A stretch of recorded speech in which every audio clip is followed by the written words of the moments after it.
this annual event.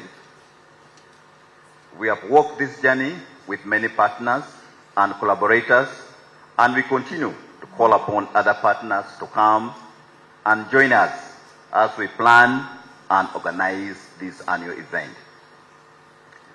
I'm happy to note that from less than 10 partner organizations in 2018, we have moved to over 80 partners, organizations working with my ministry to organize the various events during the Uganda Water and Environment Week. I wish to thank all those partners and stakeholders who have worked tirelessly with my ministry over the last 7 years to ensure that Uganda Water and Environment Week takes place every year. I wish also to thank the Water Resources Institute team, that is the engine that keeps the Uganda Water and Environment Week moving, for the good work they continue to do every year. I wish also to thank the members of the national and regional organizing committees for their tireless efforts that have contributed to making this event colorful. To the ministry team in our 6 regional offices, thank you for embracing Uganda Water and Environment Week and for mobilizing all the relevant stakeholders at the regional level in the regional celebrations. I can't forget the gallant sons and daughters of Uganda, the Uganda workers from the Workers Association of Uganda that work every year for the cause of water, environment and climate change. You covered 518 kilometers in just 18 days. We are proud of you. Please keep it up. To the media, your support has been tremendous, and we count on you on promoting and covering not only OWEC but the affairs of the Ministry of Water and Environment. Ladies and gentlemen, Uganda Water and Environment Week cannot have any meaning without your participation. We thank you for sparing your valuable time to join us in this year's event once more. Your contributions are all very much valued and appreciated. I thank you and wish you a very fruitful week. Thank you. May I now call upon the chairperson of the National Organizing Committee, Dr. Kalis, to come and give us an overview of the week. Dr. Kalis, you're welcome.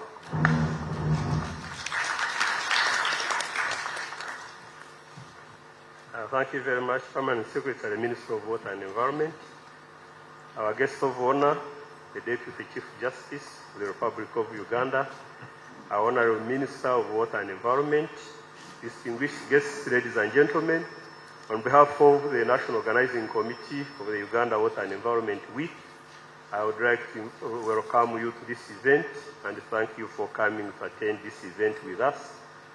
As part of the overview, we have a short video which gives background of the Uganda Water and Environment Week and also the activities that we have lined up for you. So let me request the team behind there to play the video. Thank you very much.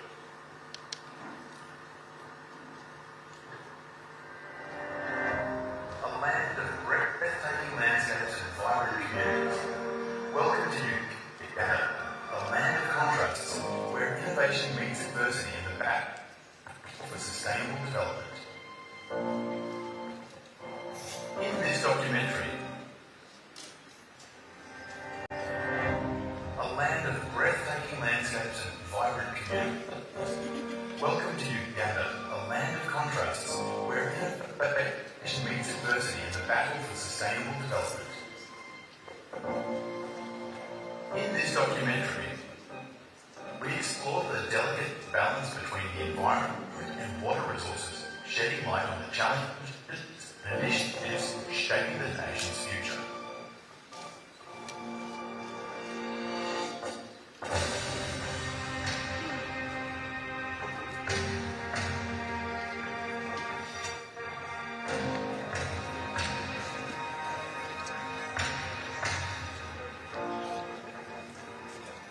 Uganda, known as the Pearl of Africa, is blessed with abundant water resources, from the majestic river Nile to the picturesque lakes.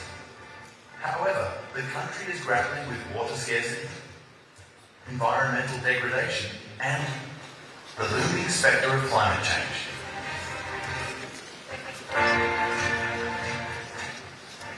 There is no what?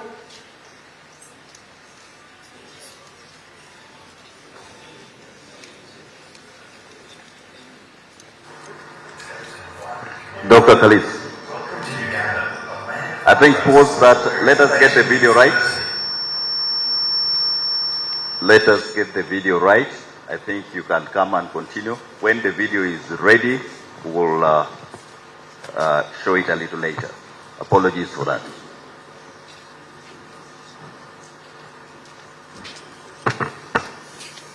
Sorry about this. I think the power is a problem.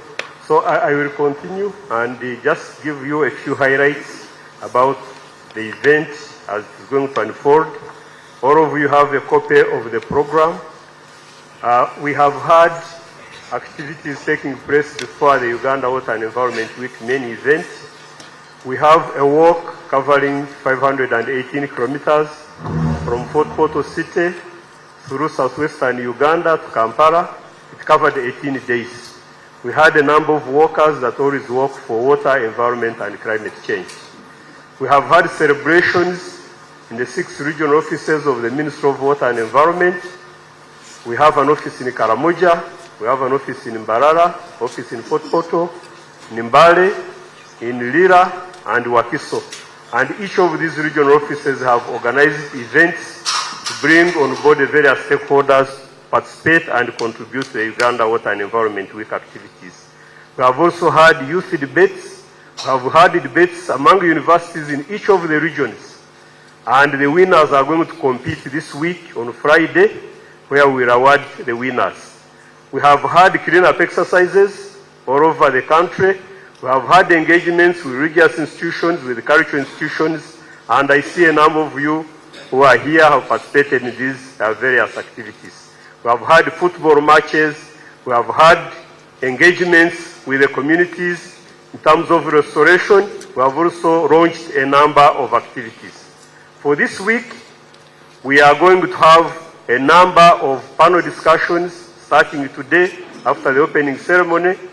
We have 2 keynote speakers that will discuss with us the overall theme, which is rethinking collective action and innovative solutions to water, environment, and climate change crisis in Uganda. And every day we have a keynote speech and a panel. We have 4 sub-themes. The first theme will be discussed tomorrow, which is sustainable access and utilization of water and environment resources for economic development. We have a keynote speaker and a number of panelists. We have a sub-theme on nature-based solutions to solve water, environment, and climate change crisis. This will be discussed on Wednesday. We have a sub-theme on resilient built environment and infrastructure in urban settings. This will be discussed on Thursday. After the keynote speech, there will be a panel. Then on Friday, we'll be having the final keynote presentation on protecting lives, livelihoods, and property to support community resilience and stability. Every day, we have technical presentations. We have 140 papers that are going to be presented during this week. Technical papers, policy papers, practice papers. We have side events where stakeholders will be showcasing the work they are doing. We have 25 side events that will be running in parallel. We have 4 trainings that will be also be conducted. Then we have 2 field visits. One field visit will be to the National Water and Sewage Corporation treatment facility. Then another one will be to Namanve to see how we are turning waste into products that are generating incomes. Today afternoon, we decided to bring those who have worked with the water and environment sector but have retired. So we have a session for them today from 2 to 5 p.m. We are calling it Meet and Greet Water and Environment Sector Elders. So all of them will be here. These are people who have shaped the sector, who have contributed a lot. So we want them to come and interface with us, but also we get to know them. So later on in the evening, we'll be bringing them in here so that we know them, and then we interface with them as we also end with a cocktail celebrating the day. On Friday, we'll be celebrating International Sector Days, the World Water Day, International Forest Day, and World Meteorological Day. We'll be having a band leading us from Kistintale, a few kilometers from here, up to here, where we'll be having celebrations of the international days, and we'll be ending with the closing ceremony, where we'll be giving some awards and close with a guest of honor. So it's a packed week, and on behalf of that, I would like to thank the National Organizing Committee. If they are in here, some I know outside, but those members of the National Organizing Committee who are in here, can you stand up for recognition? We have had a number, over 200 people, who have actually contributed to organizing this event. Many of them are outside there, welcoming the guests, but some of them are here. And I really would want to thank you for the hard work, but we also would want to thank the partners. As the Permanent Secretary has indicated, we wouldn't have had this event without our partners. So we want to thank our various partners. Can you put there the logos of the partners? As the Permanent Secretary mentioned, in 2018 we had less than 10 partners. Now we have over 80 partners from within Uganda, in the region and outside Uganda. And we want to thank them. These are collaborating partners, these are funding partners, and we want to thank them for the support that they have provided us. On this note, I want to wish you a successful and enjoyable week. Thank you very much. Thank you, Dr. Kalis. Dr. Kalis is the heart that is pumping to make sure this week happens. And thank you for growing it where it is. Next, we are going to have remarks from My Excellency Susan Ngongi Namondo, the United Nations Resident Coordinator. The UN has been with us from the very beginning, and they are one of our biggest supporters. Thank you, Susan. You're welcome.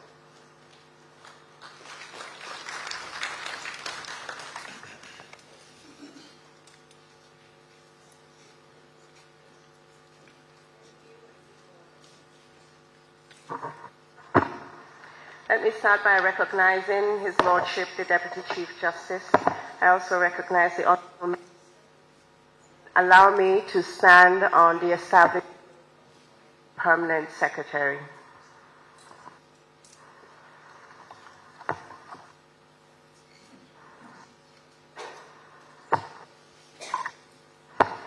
I'm very grateful to be here with you at this official opening of the 7th Uganda Water and Environment Week, with the theme Rethinking Collective Action and Innovative Solutions to Water, Environment and Climate Change Crisis in Uganda. Grateful because it's the first time I actually make it for this week, and it is so critical for our development agenda. As the PS has already said, this week-long event will be exploring the theme through 4 sub-themes: sustainable access and utilization of water and environment resources for economic development, nature-based solutions to solve water, environment, and climate change crisis, resilient built environment and infrastructure in urban settings, and protection of lives, livelihoods, and property to support community resilience and stability. Currently in Uganda, our national water coverage for safe and clean water for human consumption was 70% in 2022-2023, 67% in rural areas and 72% in urban areas. And there is, of course, some way to go to reach our goals. The 3rd National Development Plan plans for us to get to 85% coverage in rural areas and 100% coverage in urban areas by the year 2025. The Water and Environment Week, of course, provides us the opportunity to collectively deliberate and come up with practical, innovative solutions to meet this target. Current water, sanitation, and hygiene investments significantly fall short of the sector financing needs. There is still a challenge of inadequate funding for the wash sector. Therefore, more resources are needed to ensure that the country meets its national commitments. There's also the need to ensure equity in the distribution of WASH financing, as currently rural WASH receives a lower share of the national budget compared to urban WASH. It is important to address this disparity because most of the population of Uganda still is in rural areas. Additionally, improved institutional capacity is required. We recognize all the efforts that has gone in this way already, but we still need to do more to assist and facilitate policy reforms and citizens' participation at the appropriate levels of decision-making and policy implementation on the ground to improve access to safe water and a sustainable environment. As the theme of this week suggests, there's need to discuss and come up with practical solutions to strengthen and create new and innovative partnerships, including with the private sector, civil society, academia, research institutions at national and international levels to enhance access to safe water and the flow of benefits from a sustainably managed environment for all the people in Uganda. And of course, by now, 2024, I think we all know, we all accept that it is our actions that are causing this climate change and some of the challenges that we're beginning to see. 15 years ago, we could have argued that maybe we're not sure, but in 2024, I think we do know. Conservative estimates suggest the cost of environmental degradation in Uganda has been between 4 to 12% of the gross national income. I think we really have to, and of course it's an emotive issue because quite frankly, to mitigate, to change course, we don't have the solutions yet. We know that it's fossil fuels that are impacting the greater cause of climate change, but we don't have a sustainable, agreed way forward to shift course. And part of the challenge is our development agenda, our development plan, the way that we have conceived development and well-being for our people, the path is lit by fossil fuels, quite frankly. So for us to be able to change will require a lot of thinking. And this is such an emotive issue, quite frankly, for, I assume, Ugandans and everybody on this continent, because we all have questions of, is it fair, is it not fair, etc. But whatever the case, we're living with the impacts. And because we're living with the impacts, I think very soberly, we all need to be rethinking how we can do development without such a heavy reliance on fossil fuels. And because we don't have an agreed solution yet of how we're going to change course, how we're going to adapt to this new normal. We can't afford to not do significantly more. And it is urgent. It is very urgent. I assume we will hear that through all the discussions that will happen this week. And in all our endeavors for the efficient and effective service delivery within the sector, we will have to enhance the role of coordination to deliver water services to Ugandans. Thinking through ever-effective coordination mechanisms is absolutely critical for us to be able to better use the resources that are currently available to us. More effective coordination mechanisms will drive us towards ever more efficiencies as regards cost and effectiveness in ensuring a more holistic approach. Also, we are likely to get better resource mobilization. Coordination can help us mobilize financial and technical resources from various sources, making it easier to fund and implement projects. We, of course, need substantively more money than we currently have, but quite frankly, coordination can help us maybe source more resources. Coordination will also help us in terms of alignment, just making sure that all of us, all the MDAs, all the partners are really aligned and pulling in the right direction. And last but not least, of course, coordination will help in transparency and greater sustainability. That we just make sure that we can all see how everybody is contributing to this very important agenda. So coordination, coordination, coordination. I know that the ministry is doing a lot. I know that the government is doing a lot. We just need to do more. It's just urgent to do more. Without more resources, we could get better use of current resources. Finally, I want to reiterate the commitment of the United Nations system in Uganda, that we stand with the government and the people of Uganda as it charts its path towards a prosperous growth and sustainable environment. Through the United Nations Sustainable Development Cooperation Framework, we have committed and aligned with the government's priorities to support Uganda's natural resources and environment, that Uganda's natural resources and environment are sustainably managed and protected, and people, especially the vulnerable and marginalized, have the capacity to mitigate and adapt to climate change and disaster risks. We know more are coming. It is not a question of will it. We know it will come. All these extreme weather events we have experienced in the past couple of years, we will keep getting more and more of them until we substantively change course. So there is no choice but to find ways of making sure that we can live with this new reality in a better way that doesn't derail our development efforts. We will continue to capitalize financing and partnerships to achieve the objectives of the National Development Plan, particularly on natural resources, environment, climate change, land and water management. Ladies and gentlemen, let me conclude by thanking the government and all stakeholders for the effort and commitment in putting together this program. We recognize the significant work that it takes to do so, and we applaud that it has been consistently done over the years.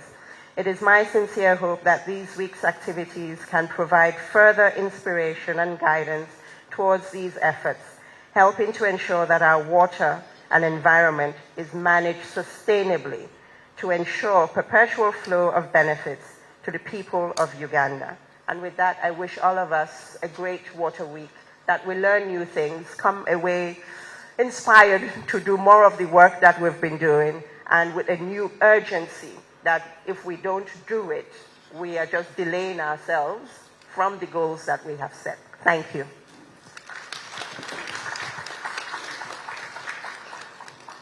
Thank you, Excellency Susan, and thank you to the UN system for the support. And we take note of the need to coordinate, the urgency required, the issues around financing, and really for all of us to put our heads together and come up with solutions so that we have a sustainable development path. Next, I'm going to request the representative of His Grace, the Archbishop of Kampala, who is the Director for Caritas, to come and deliver on behalf of His Grace. You're welcome, Father.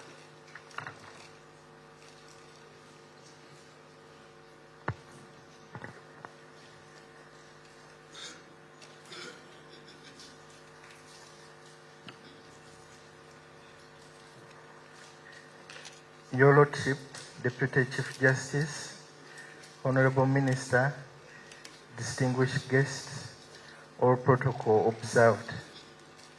I bring greetings from the Archbishop of Kampala, who has not been able to be present here, but his heart is here.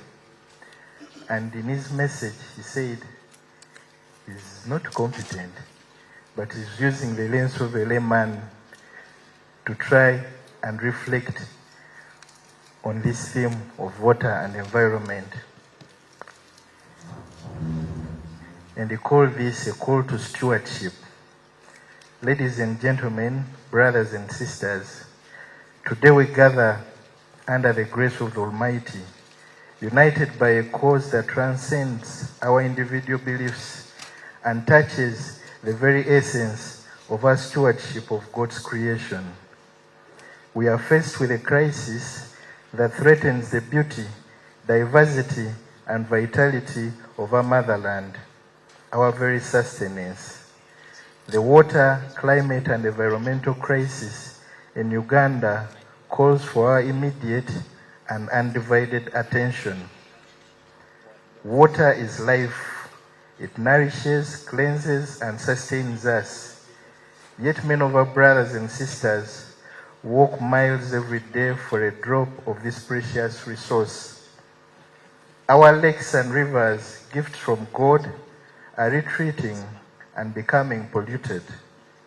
Climate change accelerates, brings longer droughts, more erratic rainfall, and thereby challenging our ability to feed our children and maintain our livelihoods. The environmental degradation we witness, deforestation, loss of biodiversity, soil erosion is not merely a physical loss, but a spiritual one. We are caretakers of this earth, tasked with persevering its wonders and future generations. Genesis chapter 1 verse 28, God said to man, "Be fruitful and multiply and replenish the earth and subdue it. Have dominion over the fish of the sea and over the fowl of the air and over everything living that moves upon the earth." Yet we have faltered. The consequences of our actions and inactions are evident, affecting the poorest and most vulnerable among us most severely. But dear brothers and sisters, there is hope. Hope in a collective action, in the strength of our united will to make a difference. We are called not to despair but to action. Each one of us, from the smallest child to the leaders of our nation, has a role to play in this great endeavor.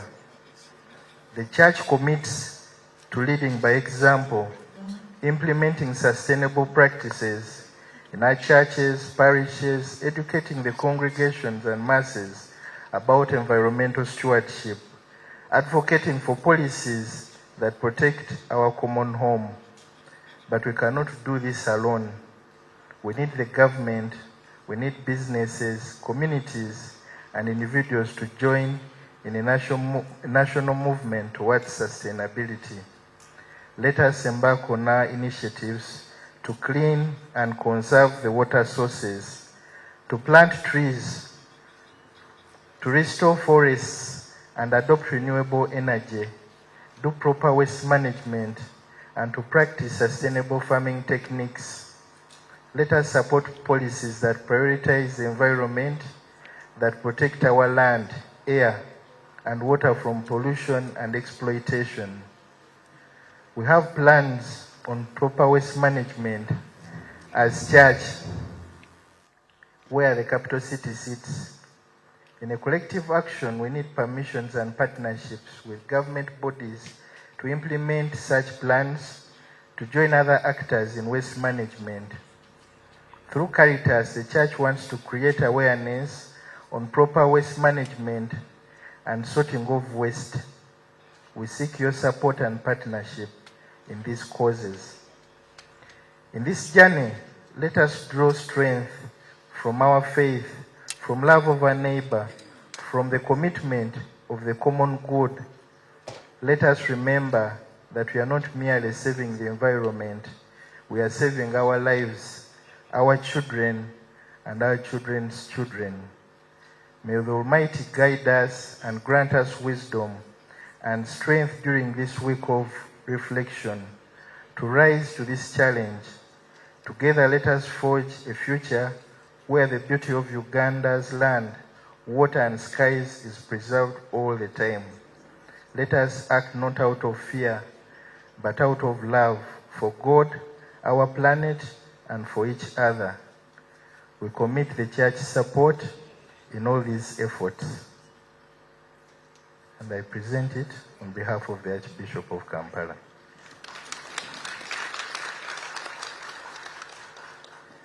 Thank you, Father, and thank you for delivering the message from the Archbishop on stewardship, challenges on degradation, and made a very passionate call to action and sustainability and conservation, and concluded with the issue of partnership. That is really key. Thank you, and person really our sincere appreciation, and thank you for that message. Mr. Permanent Secretary, if you allow, we can take maybe a brief interlude of a poem and a dance. May I invite to the podium Tendo Tyrone Luanga to come and present a poem. Tendo Tyrone is 14 years old, from the climate champion from Youth Go Green. Let's welcome this young man with a round of applause.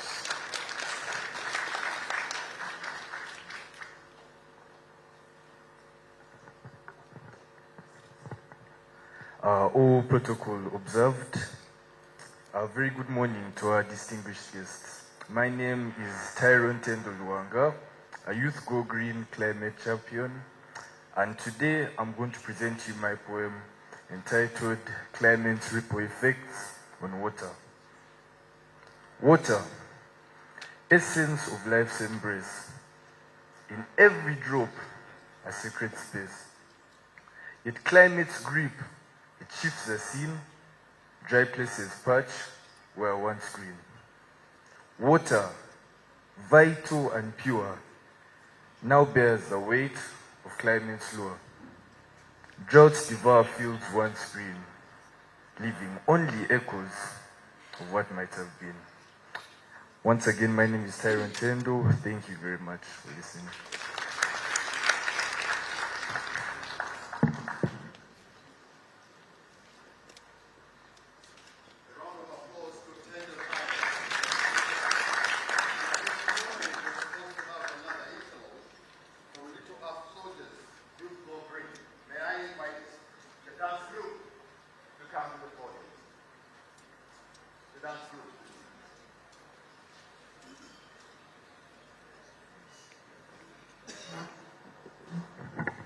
Okay, and in case you're not ready, we can reschedule you to another moment. With your permission, Mr. Pierce. Okay, the dance group, they are ready? They are ready, sir.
Hello everyone.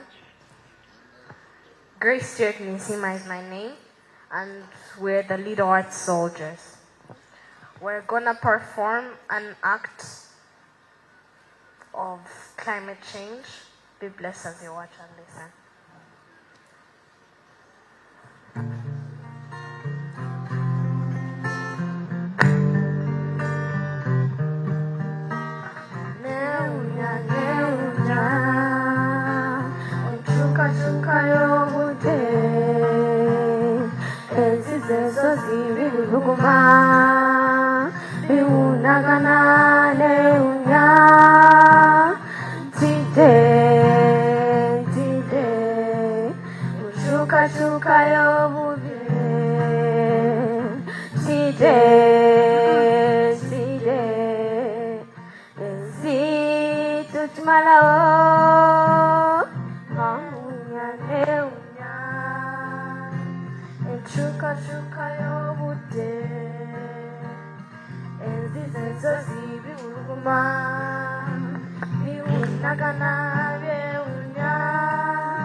The scorching sun dries at the bones of a hungry child.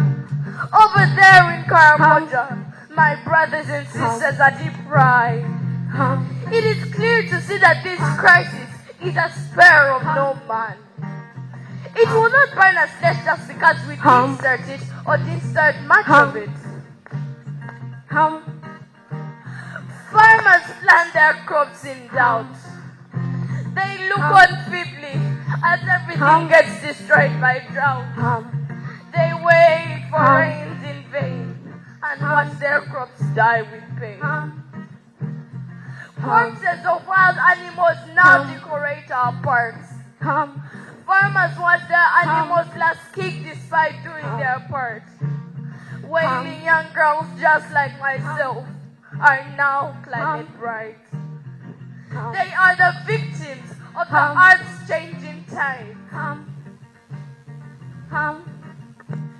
These are the debris of a dying earth. This is the aftermath of the earth's declining worth. Polluters play, the people pay, the planet burns. What will we tell our children when they are born into a world that is fallen? That we didn't care enough to protect our land?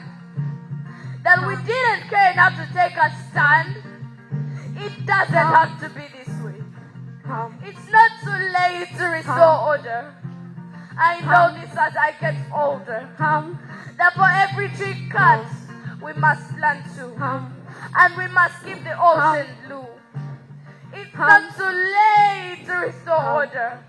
I know this as I get older. That we must keep kin and keep Mother Earth lush and green.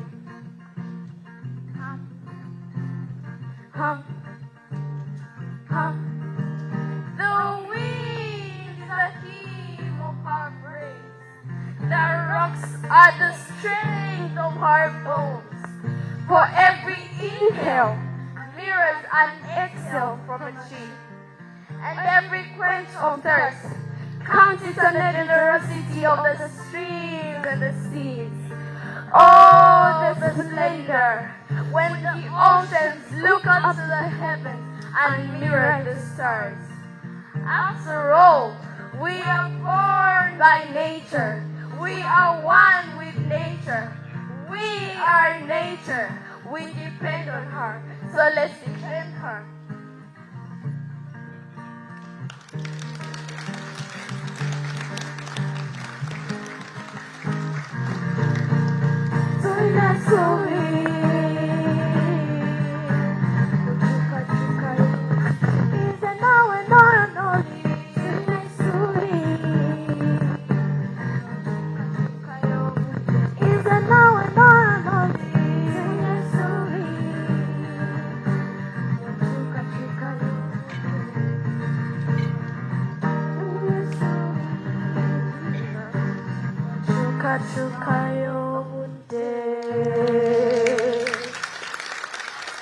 A round of applause, these youngsters. They are phenomenal.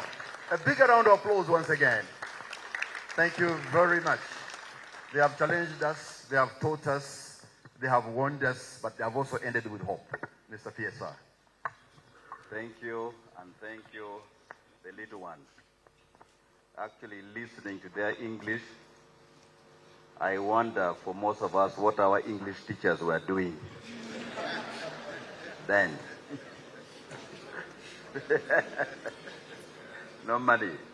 But they were taught by the British, those teachers. Now you hear these ones.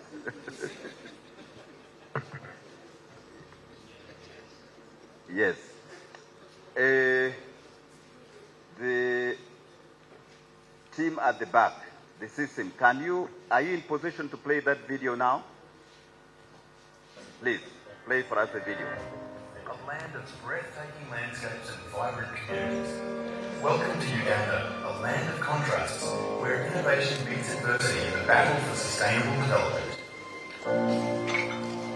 In this documentary, we explore the delicate balance between the environment and water resources, shedding light on the challenges and initiatives shaping the nation's future.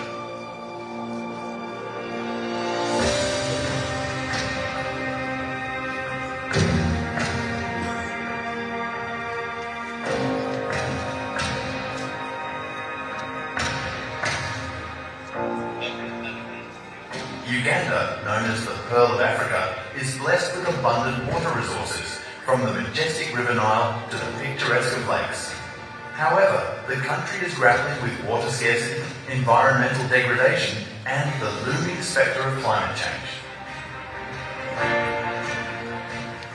There is no water if the environment is not there. Even the environment will not be sustained if there is no water.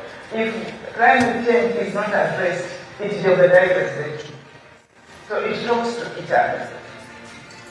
The lush forests of Uganda and the wetlands are essential for maintaining water quality and regulating rainfall patterns.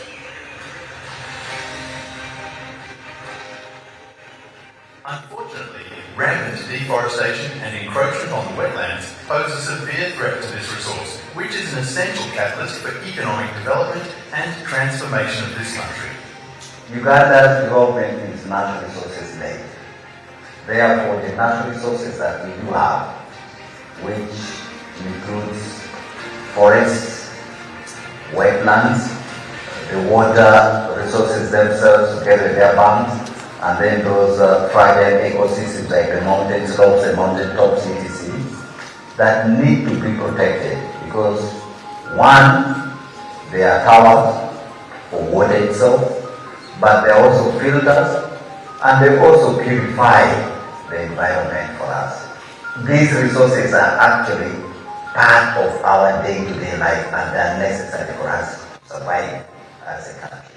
Hence the need to protect and observe them responsibly. Development can coexist with the environment. Government, through Parliament and the Ministry of Water and Environment, has put in place various policies and strategies to protect the country's degraded environment and water resources, and one of them is to partner with stakeholders and the communities surrounding the protected areas to conserve the environment. As the agents of government, we want to replant, but replant with our communities, regenerate them. That is also an undertaking. In the wetlands where the President said they should be effective, we are putting in place alternative source of variety so we can engage them to have fish ponds along the wetlands. If our people start benefiting from the fish ponds, which is more viable than the rice in the middle of the wetland, then that is the way we think our wetlands will be protected. Beehives, ecotourism, we have even gone ahead and also titles because those young people went around behind the government and even created titles. To bolster these efforts, in 2018 the Ministry, through its Water Resources Institute, introduced an annual advocacy event called the Uganda Water and Environment Week, WUWEC, through which it interfaces with the public, academia and other stakeholders to create awareness and give the right information on how to harness water and environment resources. We know that water, environment and climate change issues affect everybody, so we use this opportunity to bring all the stakeholders from the grassroots, the community, the local level, the local governments, the civil society, the private sector, the cultural institutions, religious institutions, the youth, academia, government institutions, international organizations, come together and reflect on how far we have gone with providing services to Ugandans, water, environment services, and how we are dealing with the current challenges of climate change, environmental degradation, high population growth, pollution, and so forth. The week-long event, which has evolved and grown to become the flagship program for advocacy, information sharing, and learning within the water and environment spectrum, is preceded with a number of activities. This year's event, the 7th of its kind, kicked off with a 518-kilometre walk for water, environment, and climate change. The trekkers set off from Fort Portal on the 26th of February 2024 to the ministry headquarters via Mbarara City on the 14th of March 2024.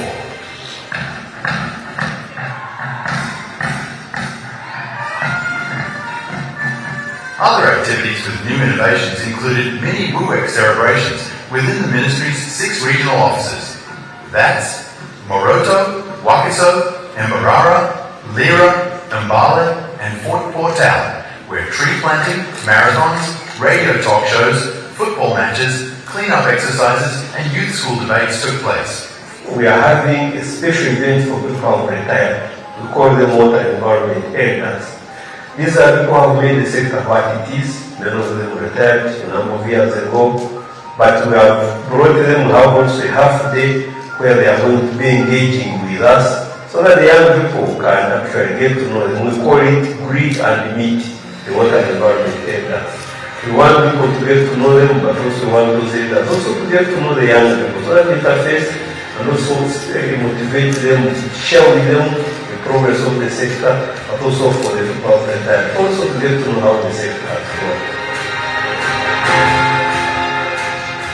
This year's event, running under the theme, Rethinking Collective Action and Innovative Solutions to Water, Environment and Climate Change Crisis in Uganda, also has 4 sub-themes, which are designed to address water, environment and climate change issues and challenges, outcomes and recommendations of key global water and environment-related events. The theme is basically challenging the status quo. It's telling us, think outside the box. With these challenges, are you doing enough? So we want the debate to reflect, to revolve around that.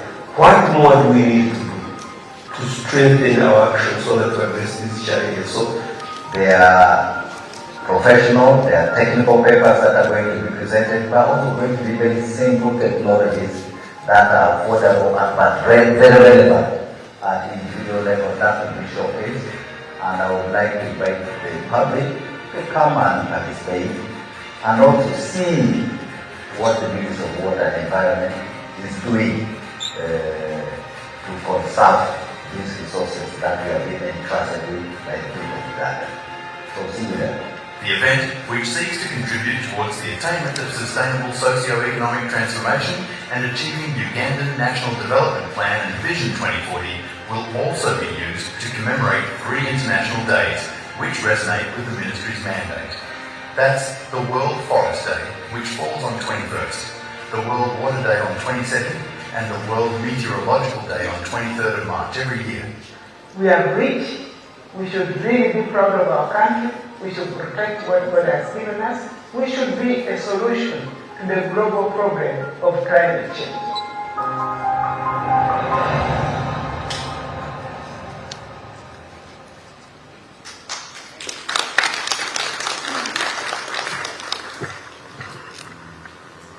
Thank you. Ladies and gentlemen, while we're getting some of the speeches, we have been joined by the new UNDP resident representative to Uganda, Ms. Nwane Vede Obaho. Welcome. Now it is my honor to request the Honorable Minister for Water and Environment, Honorable Sam Cheptoris, to come and give his remarks, and then invite our chief guest to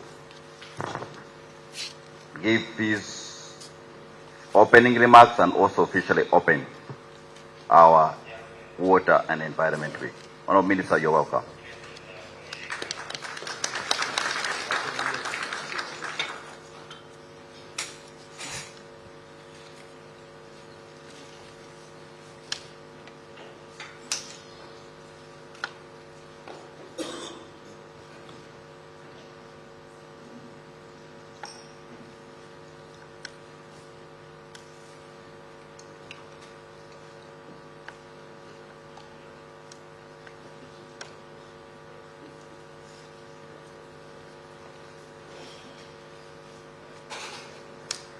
Thank you very much, PS.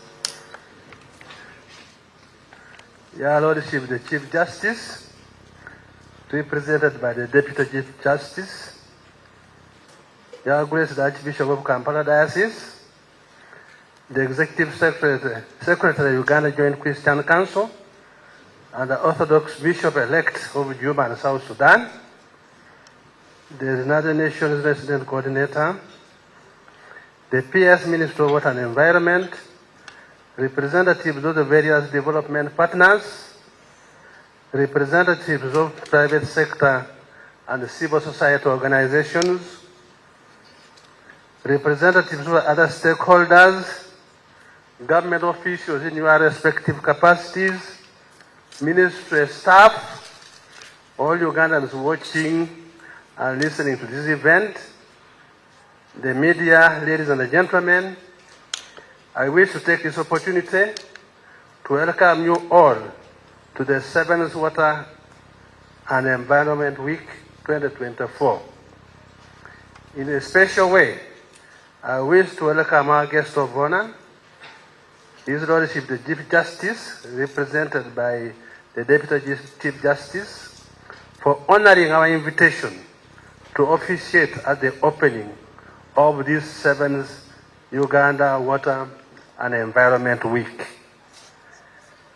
Your coming to this event is a vivid demonstration of the importance that you, the members of the judiciary, and the government as a whole attach to matters of water, environment, and climate change in this country. Ladies and gentlemen, as you are aware, this is the 7th edition of the Uganda Water and Environment Week. It was first held in 2018 and has been commemorated annually in the subsequent years. We have certainly learned a lot of valuable lessons from the experiences of the last 6 Uganda Water and Environment Weeks that have enabled us to improve our organization of the event over time. We shall continue to address any shortcomings during the commemoration of these week-long events, since the Water and Environment Week is an annual event. I wish to take this opportunity to thank the various dignitaries, organizations, agencies, partners, and stakeholders who have worked tirelessly with my ministry to ensure that this event takes place this year. Your contributions are all very much valued and appreciated. Ladies and gentlemen, as you have already been told, this year's Water and Environment Week theme is rethinking collective action and innovative solutions to water, environment, and the climate change crisis in Uganda. This is being discussed under 4 sub-themes, as has already been mentioned. The celebrations of WEWEC 2024 under the theme and the sub-themes seek to achieve the overall goal of enabling all of us, participants, to rethink existing approaches and solutions to addressing water, environment, and the climate change challenges in Uganda, while building on outcomes and recommendations of the various global, regional, and national water, environment, and climate change related events. Our guest of honor, ladies and gentlemen, the Uganda Water and Environment Week is linked to Uganda's National Development Strategy and the National Development Plan 3, achievement of middle income status through the Vision 2040 and the SDGs. Dear participants, as we discuss the various sub-themes and undertake the various activities of the Water and the Environment Week, I wish to remind you that water and the environmental resources are connectors and catalysts, vital resources for sustaining life, promoting development, and maintaining the environment.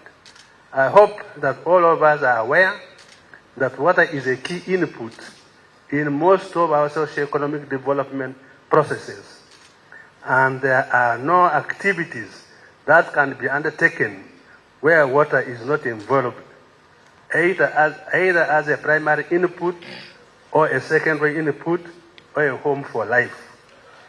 Ladies and gentlemen, access to clean and safe water and improved sanitation facilities and practices are prerequisites to a healthy population and therefore have a direct impact on the quality of life and the productivity of the population. Besides domestic water supply, water is vital in key socio-economic development pillars. Water is key for livestock, key for industry, hydropower generation, agriculture stroke irrigation, oil and gas stroke mining, marine transport, fisheries, tourism, recreation, even baptism, climate regulation, and environmental conservation, among others. As they say, water is life. Water and environment, therefore, significantly contribute to the national socio-economic development, although in most cases they are taken for granted because of being taken as public goods.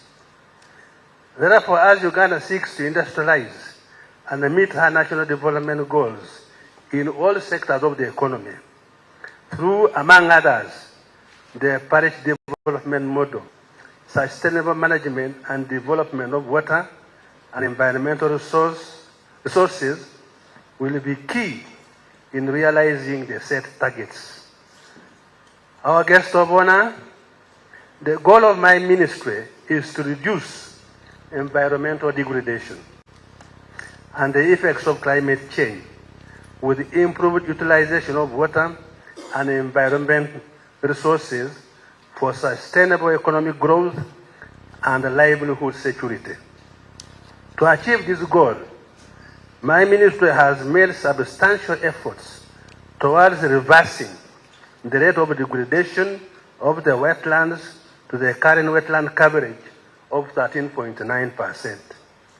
There has also been a registered substantial progress in restoration of forest cover to the current 13.4%.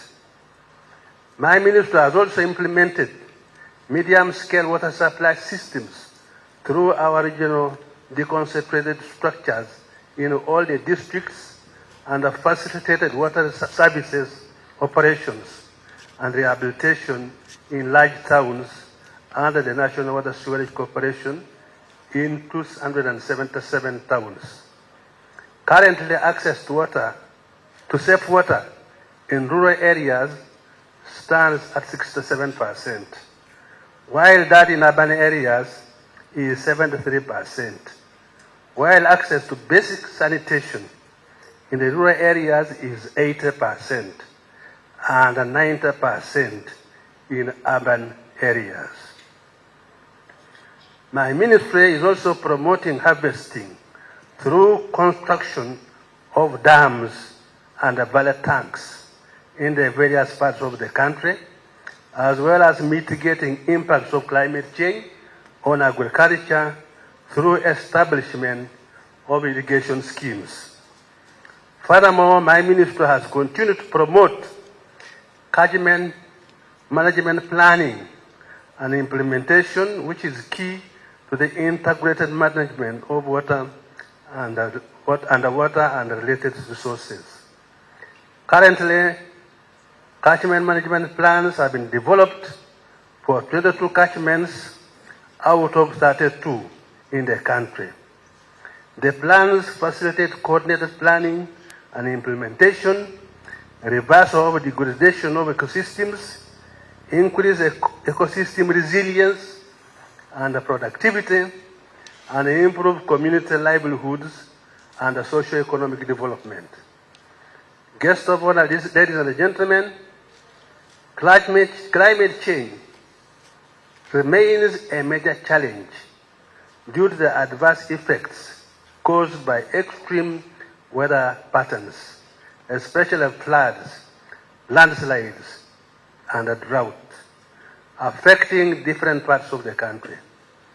The poor management of natural resources, including wetlands, forests, land, water, and environment, have contributed to climate change, with serious implications on health of the population and on agricultural production and productivity. The government, through my ministry, has put in place frameworks for mitigation and adaptation to climate change. Currently, the ministry is developing regulations to operationalize the Climate Change Act 2021, and the country's commitments are clearly defined in the national determined contributions. In addition, the ministry is finalizing the Climate Change Vulnerability Index to facilitate the monitoring of the effects of climate change. Ladies and gentlemen, environmental degradation in Uganda is very rampant and requires strong enforcement of the environmental laws and regulations. I would like to appeal to you, guests of honor, to expedite the establishment of the Environment Court so that environmental crimes are quickly handled and disposed of. My ministry, working closely with NEMA, is ready to provide any required support, including capacity building, to ensure that the court is operational as soon as possible. To you stakeholders, the events of the Water and Environment Week provide a unique opportunity to all of you to contribute to new ideas, exchange knowledge, experiences, and practices that are key in moving the water, environment, and the climate change agenda forward. I wish therefore to call upon you all to actively participate in the various activities and benefit from the wealth of knowledge and experience present here. I want to assure you all of my ministry's commitment to move forward the deliberations and the recommendations of the Water and Environment Week so that they can positively impact and revolutionize the water and environment sector, as well as accelerating Uganda's achievement of SDGs and the National Development Plan 3 targets. I thank you for honoring our invitation and coming to attend this function. It is now my singular honor and privilege to invite our guest of honor, His Lordship, the Deputy Chief Justice, representing the Chief Justice of Uganda, to deliver his speech and formally open the 7th Uganda and Environment Week 2024. For God and my country, and I thank you very much for listening to me.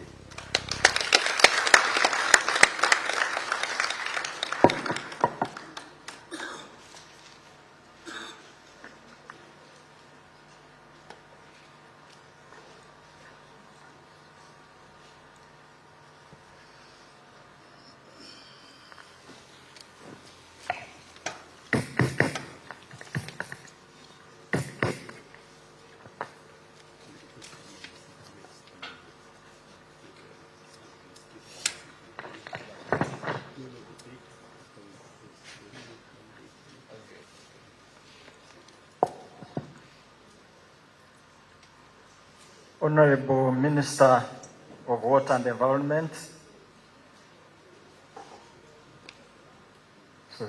Honorable Minister of State, representative of the Kampala Archdiocese, Archbishop of Kampala Archdiocese, the United Nations Resident Coordinator, the UNDP representative, the representatives of development partners here, representatives of the private sector and civil society organizations, representatives of other stakeholders, government officials, all Ugandans watching and listening to this event, the media, ladies and gentlemen. I congratulate the Ministry of Water and Environment and its partners for organizing the 7th Uganda Water and Environment Week. This is an opportunity for all stakeholders to come together and discuss issues affecting water and the environment. It is pleasant to note that you have continuously held these annual celebrations since inception in the year 2018 as a way of providing a forum for dialogue among stakeholders in the sustainable management of natural resources. Environmental issues affect all of us as we live in this country. The people who put together our constitution in 1995 knew this fact quite well, and it is well stated in our constitution. Objective number 21 of the national objectives and directive principles of state policy of our constitution states, and I quote, "The state shall take all practical measures to promote a good water management system at all levels." It is in compliance with this constitutional obligation that the state makes all effort to provide a good water management system at every level. Note that the duty of the state is that this should extend to every level. We should endeavor to work towards the achievement of this goal because we all agree that we need good water and everywhere. Our constitution is even more elaborate in respect of protection of the environment. I'll quote the constitution and please listen. This is a day for us to reflect and reconsider. We should think about whether we are all playing our proper constitutional roles in the area of environmental protection. It is extremely important that we listen to the command to us from the Constitution of Uganda. Objective number 27 provides as follows, and I quote, 1. The state shall promote sustainable development and public awareness of the need to manage land, air, and water resources in a balanced and sustainable manner for the present and future generations. 2. The utilization of the natural resources of Uganda shall be managed in such a way as to meet the development and environmental needs of present and future generations of Ugandans. And in particular, the state shall take all possible measures to prevent or minimize the damage and destruction of land, air, and water resources resulting from pollution or other causes. 3. The state shall promote and implement energy policies that will ensure that people's basic needs and those of environmental preservation are met. And 4. The state, including local governments, shall A.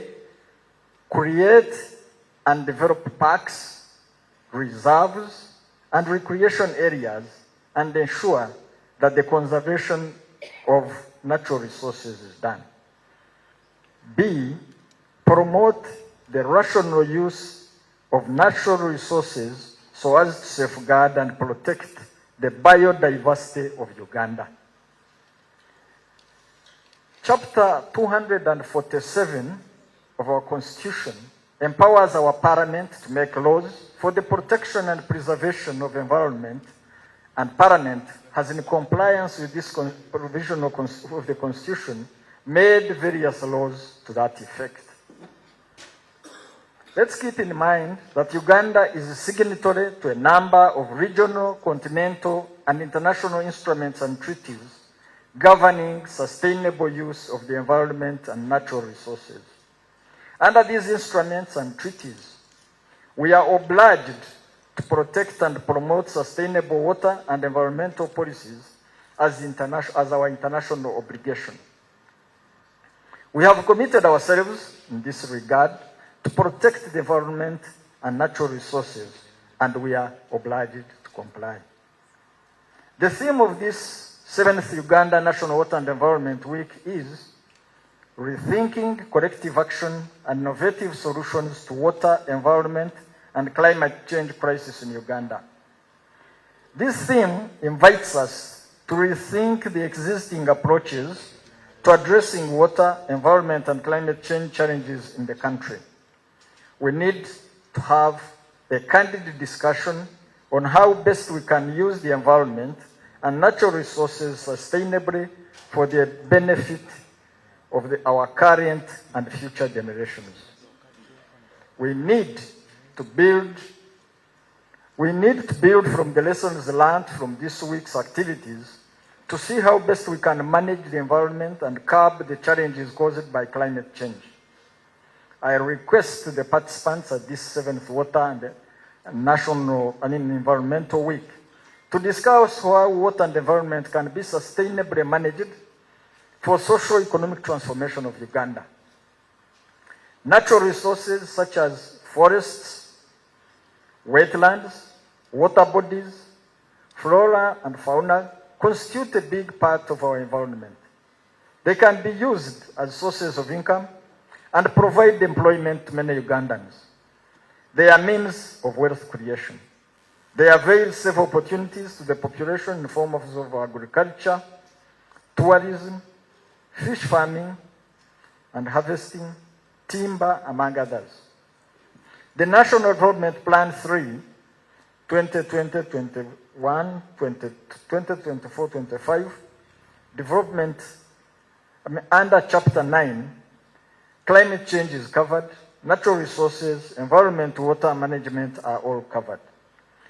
This calls upon each of us to make a contribution in mitigating climate change through sustainable management of the environment so that we can achieve increased household incomes and improve the quality of life for the population.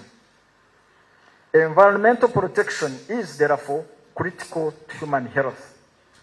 Ladies and gentlemen, Uganda is bound by the Sustainable Development Goals, SDGs, that are generated by the United Nations, to which Uganda is a party. Under SD 6, the SD 6 requires all member states to ensure availability and sustainable management of water and sanitation for all. SD 13 enjoins member states to take urgent action to combat climate change and its impact. SD 14 enjoins member states to conserve sustainability, use the oceans, seas, and maintain marine resources for sustainable development. The above SDs should be borne in mind throughout this week and guide our current and future actions in regard to the way the environment is managed. We should also keep it in mind that Article 39 of the Constitution of the Republic of Uganda provides, and I quote, "Every Ugandan has a right to a clean and healthy environment." Quote. All persons have a right to access clean air, water, and uncontaminated food.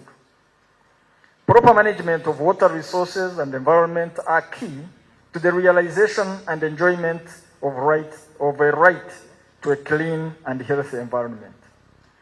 The natural forests and wetland cover is currently under threat from indiscriminate destruction by encroachers.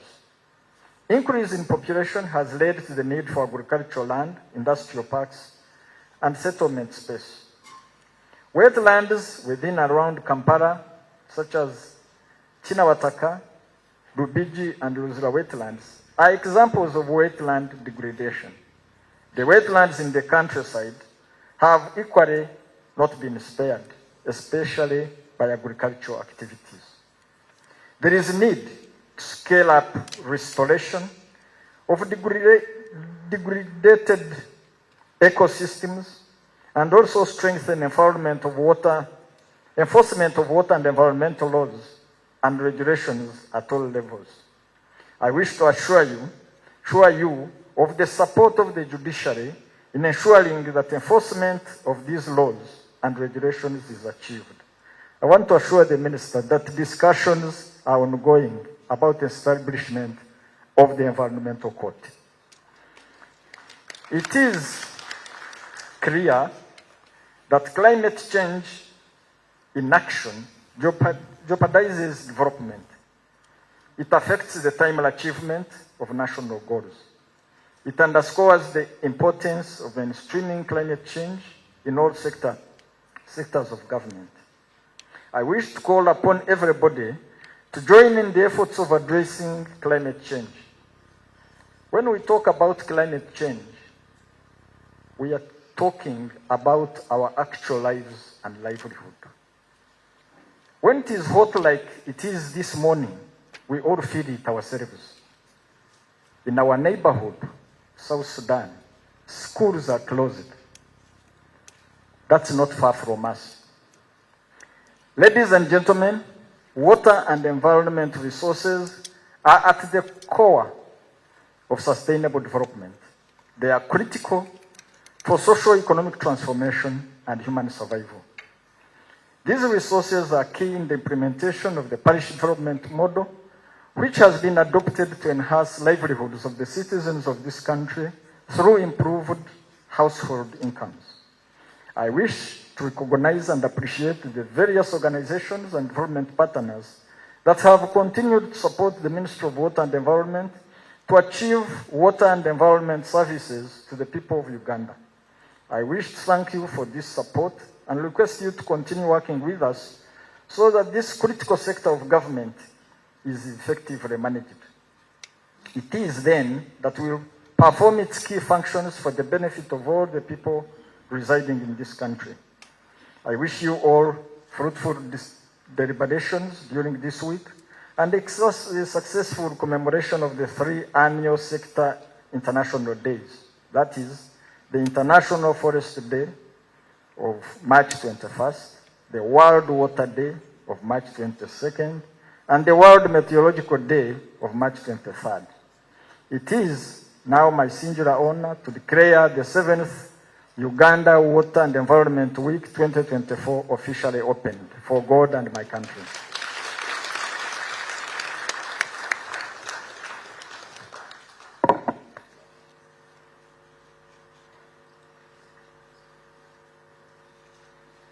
Please, a round of applause to our chief guest.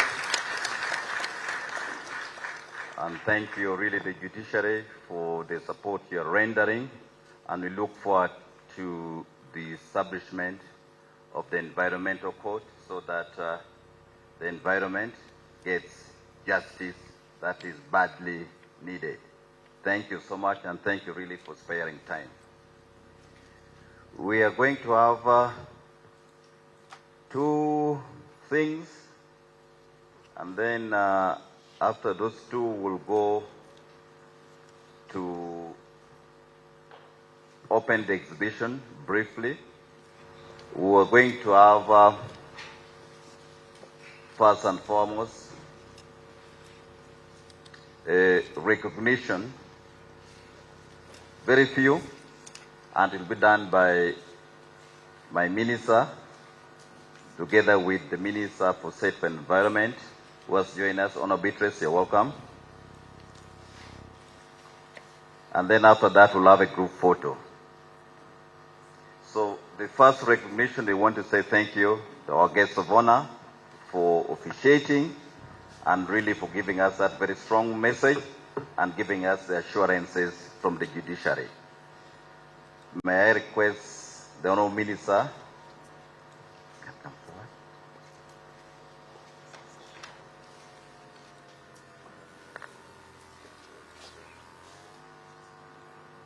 to say thank you to our chief guest by giving this recognition for this wonderful speech you have given us. Guests of honor, thank you.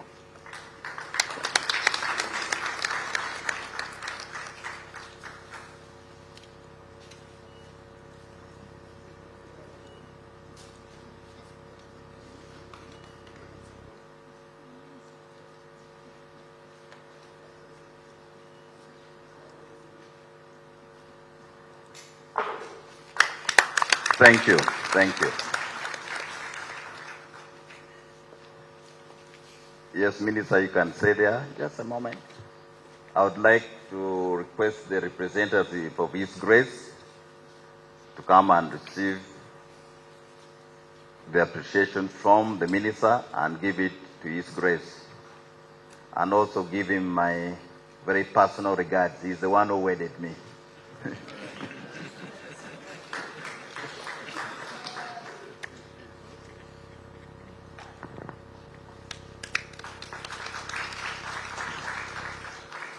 Next, I request the Minister of State for Environment to come and give these other two awards.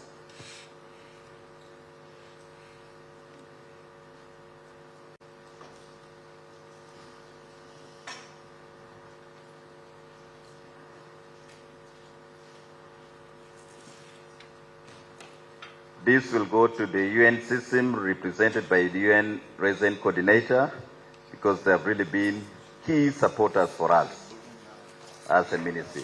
So, Your Excellency, Susan, please.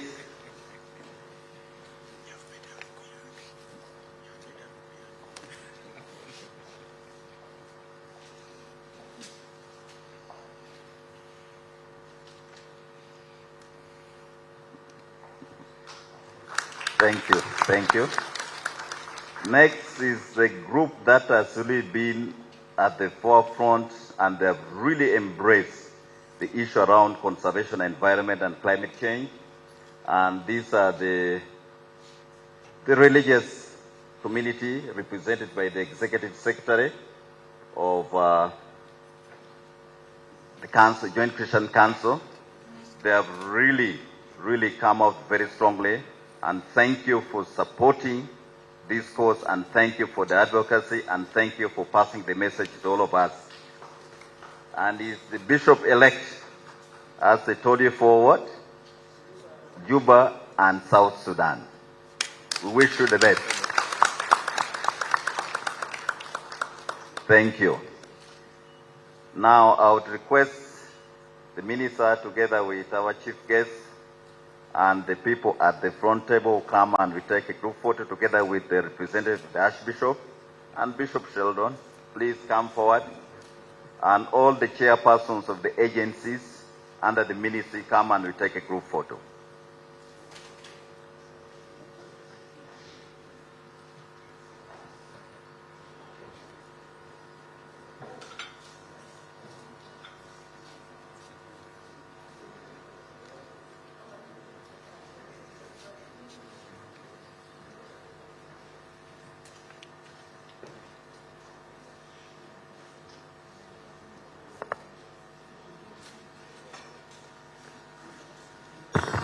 Let's request the panelists and also the keynote speakers to join in the photo.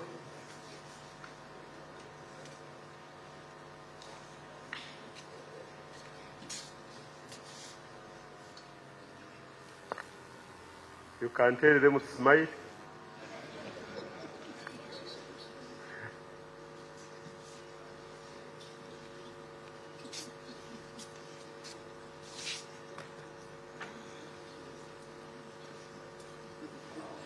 Oh, yeah.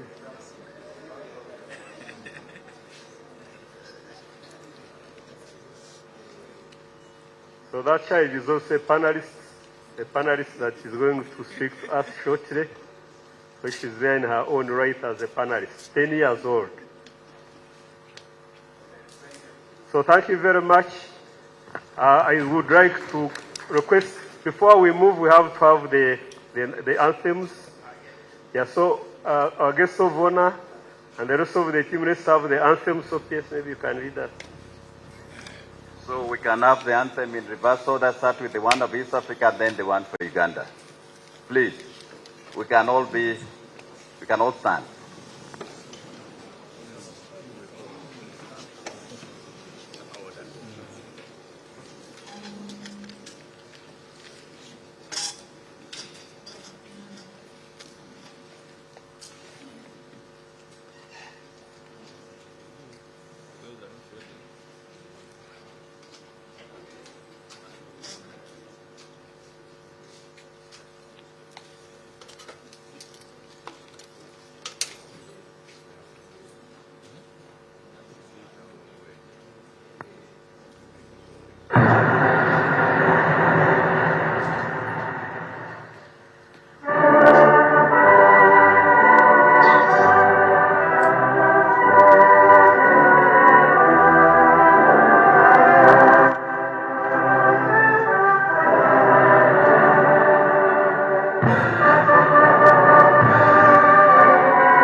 It was supposed to be.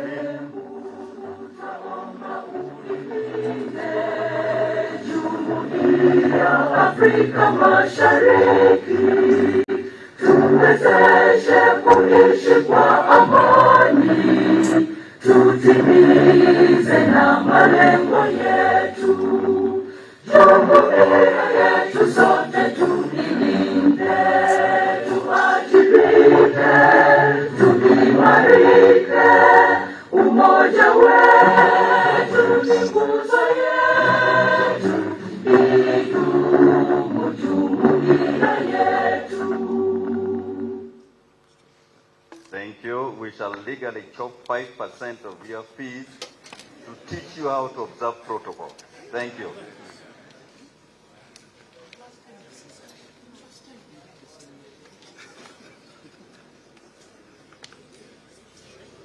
Ladies and gentlemen, we are going to go out and have the guest of honor launch the exhibitions, but not everybody is going, so we are going to get a few people to accompany the guest of honor. So, guest of honor, thank you very much for coming over. The rest remain here. We are going to continue with the keynote presentations and the panel discussion. Just a few people to accompany the guest of honor to launch the exhibitions. Otherwise, I would like to request that we be ready. Mr. Patrick Kamara, can you prepare to kickstart this session? We are not doing well with time. Otherwise, thank you very much for this opening session. We hope that you will continue with us during the next session and the rest of the week. Thank you very much.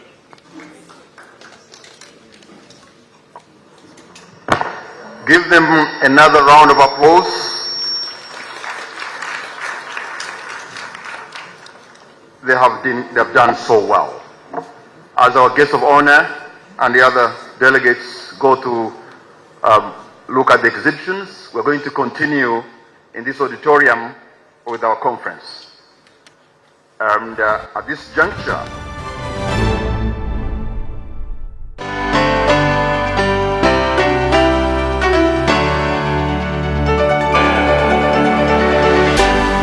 UBC, inspiring Uganda.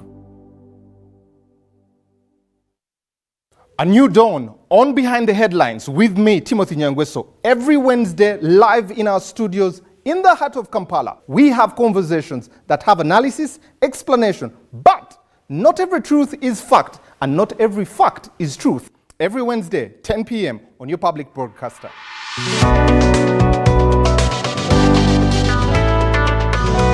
All on your public broadcaster.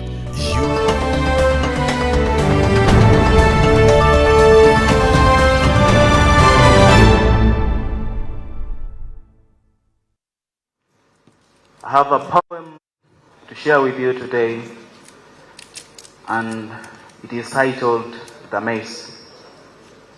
Here we go. The Mess.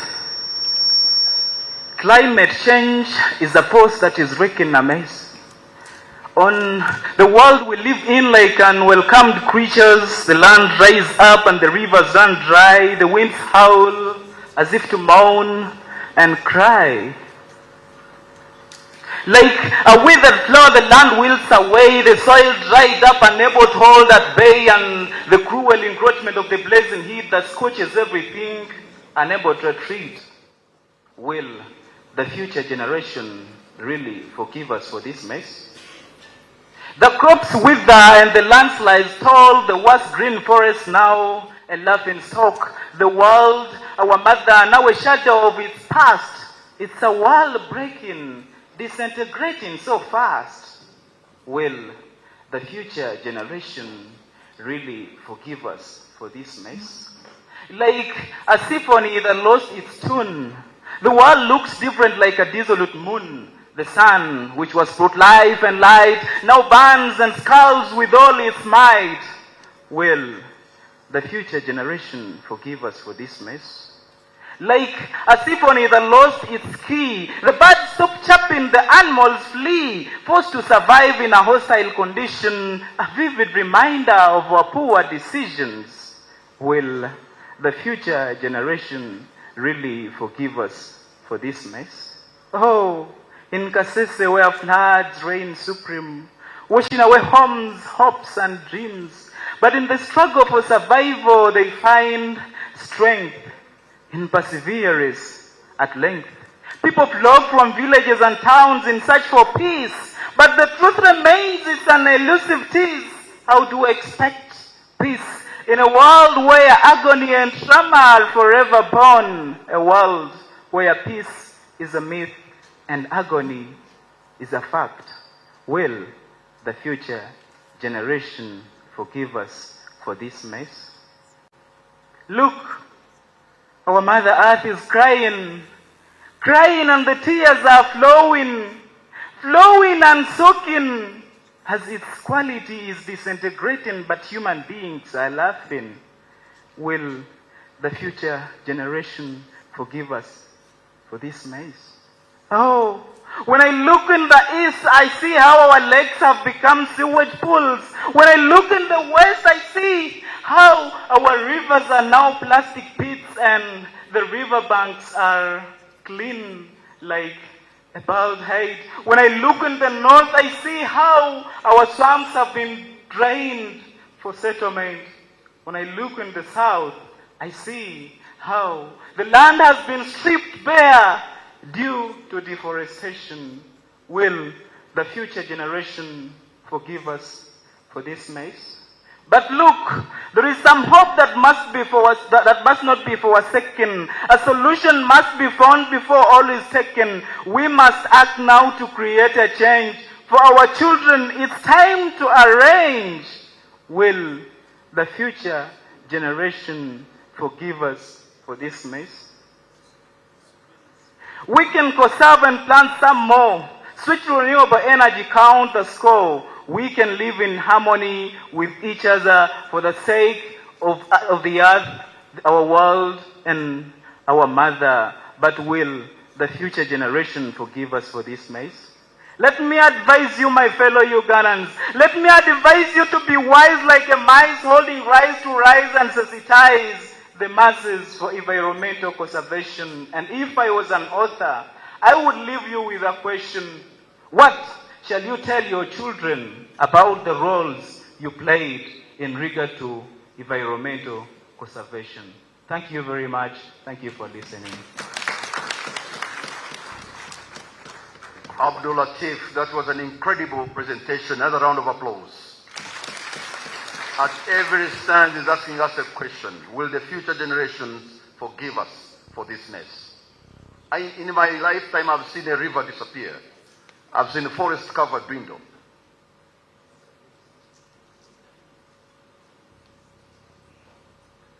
In my lifetime, I've seen a river disappear. Where I come from, in the city of Fort Porter, would sit in the compound of our father about 25 or 30 years ago and see snow on Mount Rwenzori. He'd always tell us, come out and see the snow. We'd never take it so serious. We would ask, why is this man telling us about the snow? But now I know why he was so passionate about this. And now we have lost it. We can't see it. Can you imagine snow just at the middle of the equator? Now it's gone. For those who come from Barara City, there's a river called River Ruizi. River Ruizi was supposed to be providing water for the entire city, but now it has become a dwindle. You know where they are planning to get the water from? At the border with Tanzania, on River Kagera. Can you imagine? Because of destroyed the environment where water was coming from in the areas of Ruizi and Busheni. May I invite again Dr. Kalist to come and introduce the keynote speakers. Please, let's welcome him with a round of applause.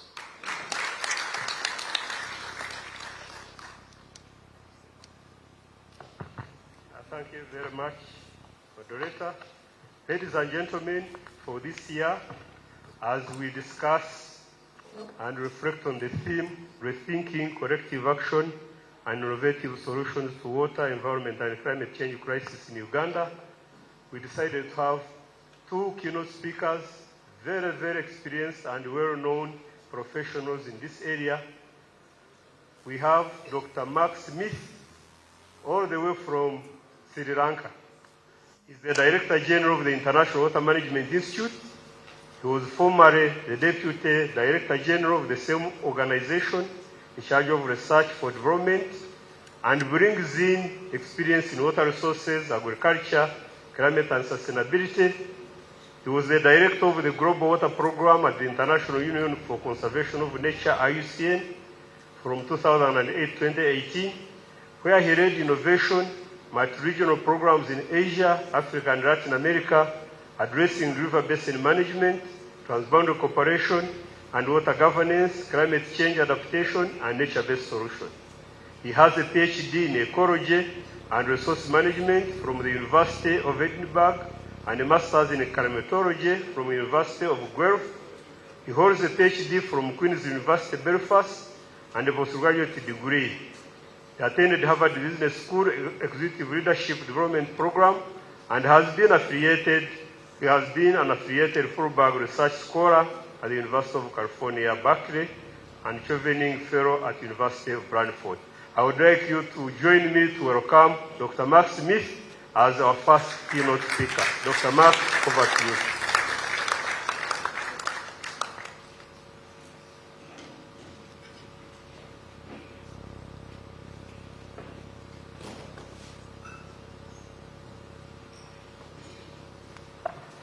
Thank you so much, Kalis, for that warm introduction.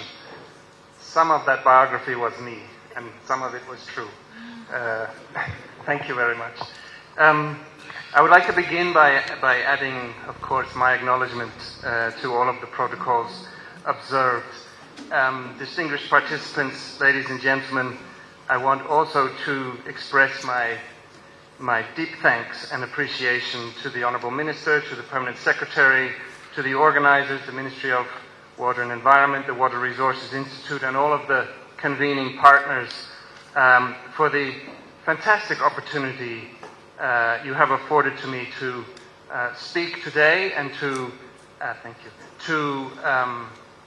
contribute to what I am sure will be a very successful Uganda Water and Environment Week.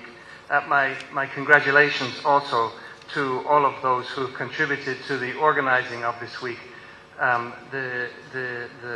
This has been a heavy lift, I'm very sure, having done little bits of that myself, and what I see is a fantastic program that you've laid on for all of us. I also want to extend my personal thanks to Dr. Kalis Tindamugaya for reaching out to invite me to this event, and also for many years now for your warm collaborative spirit and the wisdom that you so consistently bring to these issues. I want to acknowledge also, and with real gratitude, with my genuine gratitude, the new partnership that IMI, my institute, has with the Ministry of Water and Environment and the Water Resources Institute. We were very honoured recently to sign an MOU with the ambition of building our cooperation on water management for agriculture, for health, for climate resilience, for ecosystems, and also in governance and transboundary cooperation. So on behalf of IMI's regional representative in East Africa, Dr. Abdul Karim Said, who is based in Addis Ababa in Ethiopia, and my colleagues based here in Kampala, we are looking forward very much to bringing this partnership to life with you through collaboration that I'm sure is going to go from strength to strength. Our job as an international research for development institute is to help. It's to help in the countries where we work. And so I extend that commitment to partnership to all of you here and look forward to working with you as we go forward. I want to use this opportunity, and I hope this is a welcome contribution indeed to the theme of this Uganda Water and Environment Week, use this opportunity to help build the dialogue that will take place this week, to do a few things. And these are from the lens, and this is what was asked of me, and I think Dr. Mugisha will give a complimentary keynote presentation in just a few minutes that will have much more of a Uganda focus. My lens, the lens I bring to this is from the international level. And I want to start, I will frame the severity and the urgency of challenges for water security as they exist now, and particularly as we look into the future. I want to stress the importance of building ways forward that are based on collective action and the role of knowledge, research and innovation within that, and outline some critical areas of research for development and their applications to the solutions, and indeed the way those need to connect to collective action. So on the screen you see 5 what I term wicked problems for water management. Wicked problems are complex. To make progress on them, to find resolution to them, we need transformation of systems. We need systems change that brings together all sorts of different dimensions, indeed, as we've been hearing much about already this morning. They are characterized also by never having enough information, never having all of the data that you need to have a complete picture of where the solutions to these kinds of problems exist. They are full of unknowns, and they are themselves, as we work on them, undergoing dynamic change. The first one that I want to touch on is hunger. Already some 1.2 billion people live in regions where agriculture faces water scarcity. We know that water is inextricably linked to food security, and indeed that a food secure future is only possible in a water secure world. So how will we address that? How will we find resolution to that challenge, to that wicked problem as we go forwards? The second one I wish to highlight is climate. And I frame that on the screen as climate beyond 2 degrees of warming, which is where we don't want to get, right? We know that with every increment of warming, water insecurity increases for the most vulnerable people because of droughts, floods, extreme events, shifting monsoons and rising sea levels and so on. But it's actually worse than that. It's worse than that. The most recent report of the Intergovernmental Panel on Climate Change, the IPCC, it had in its water chapter, it had in it a little line. It said that has profound implications. It said that the effectiveness of adaptation to these impacts is expected to fall sharply beyond 2 degrees of warming. The implication is that the time we have available to build water security is finite. And this is unprecedented. In human history, we've always looked backwards in time and said, this is how we understand water resources and its risks, and now we no longer can. And the tools that we have to adapt to this uncertain future become less and less useful as we look into that future. So future water security depends on climate change adaptation, yes, but also on mitigation. It's tied very tightly to that challenge of reducing greenhouse gas emissions. The third wicked problem is poverty and exclusion. And we know that universal access to water and sanitation is still far out of reach, although we make progress. And that makes it more difficult to escape poverty, especially in marginalized communities and for women and girls. The fourth wicked problem is ecosystem breakdown. The FAO published a report some 2-3 years ago now, the state of land and water, and in it they said that ecosystems are at breaking point. They are at breaking point because of the pressures that we put on them, and that puts at risk the very capacity of the land and water systems in which we live, the very capacity of those systems to sustain us. Another wicked problem. And the final one is a bit more technical, but it's what we term deep uncertainty. And this relates to that point I just made, that climate change means that as we look back, that the past is no longer a guide to future water risks and future water management as it's always been, because the probabilities for water risks as we look into the future are unknown.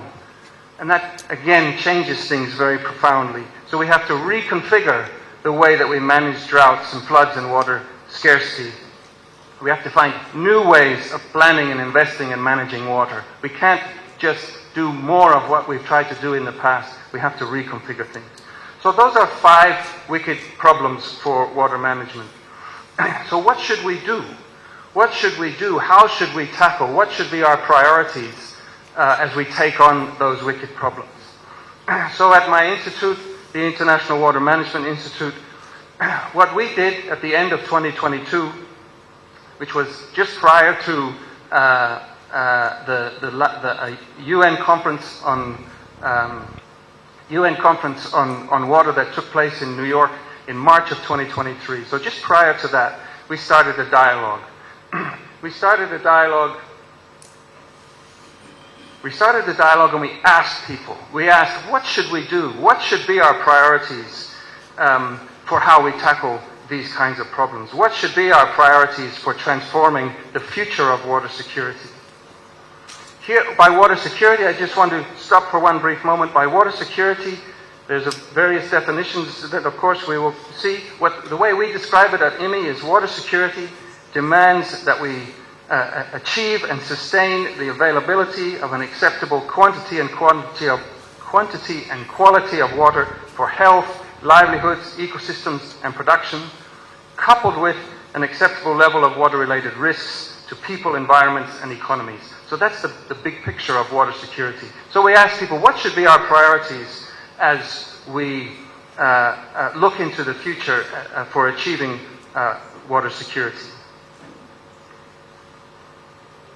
As I said, we convened beginning at the end of 2022, a dialogue process that we called Transformative Futures for Water Security.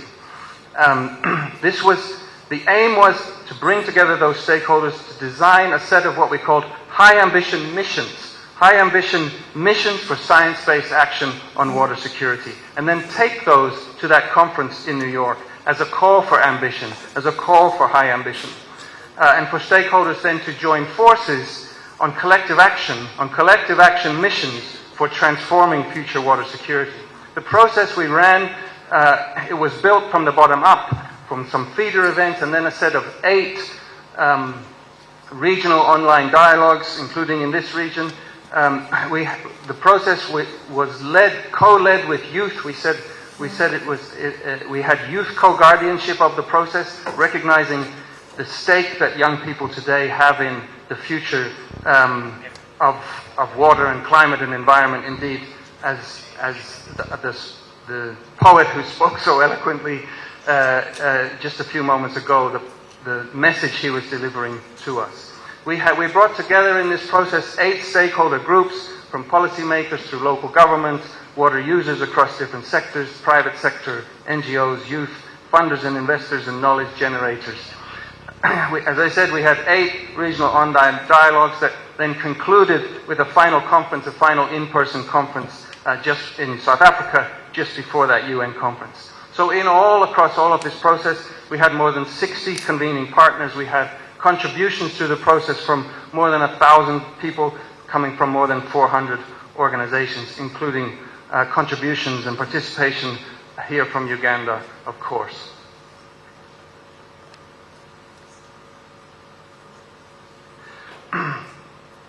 So the participants in this process, they generated missions, as I said, a set of 8 missions. These are high ambition missions for science-based action on water security. By missions, we mean big difficult goals for those helping us work with those wicked problems, big difficult goals for transforming water security and to create impact at scale, in which we need to combine, yes, applied research, but also policy change, private sector action, investment.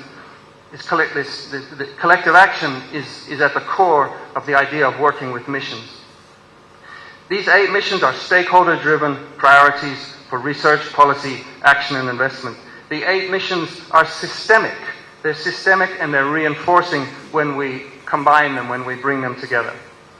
Now, the first 4 of these missions are on the screen now.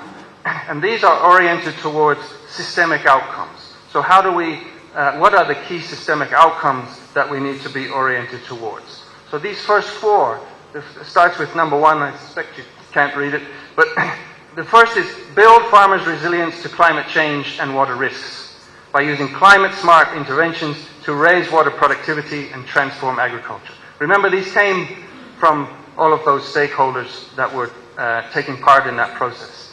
The second mission is deliver sustainable stakeholder-driven wash services with accountable institutions, adequate information and policies to achieve universal access.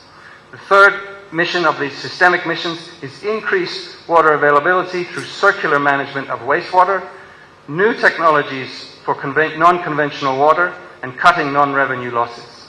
The fourth mission, make water infrastructure future-ready, using ecological as well as built infrastructure that is complementary, equitable, and resilient. So those are the first 4 of the 8 missions. The second 4 are what we termed enabling missions. So these are enabling levers for systemic change. The 5th mission then is to overcome data and information barriers by developing and operationalizing digital solutions for basins and aquifers worldwide. The 6th mission is make water decisions fit for the future.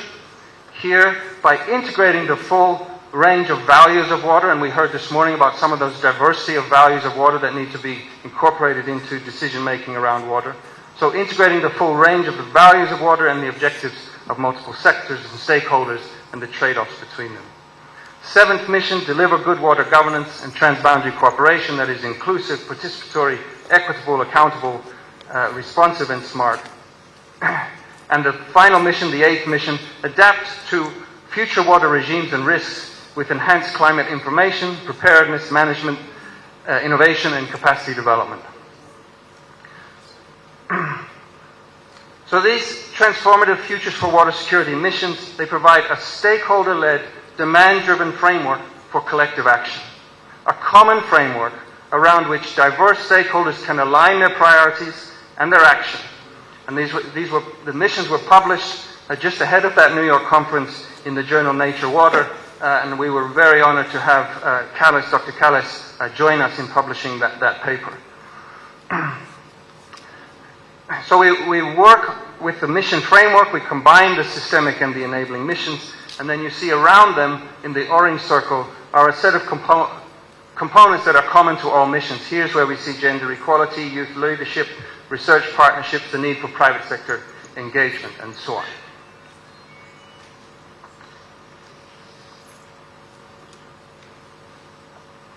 As I said, these missions, they provide a shared framework for collective action.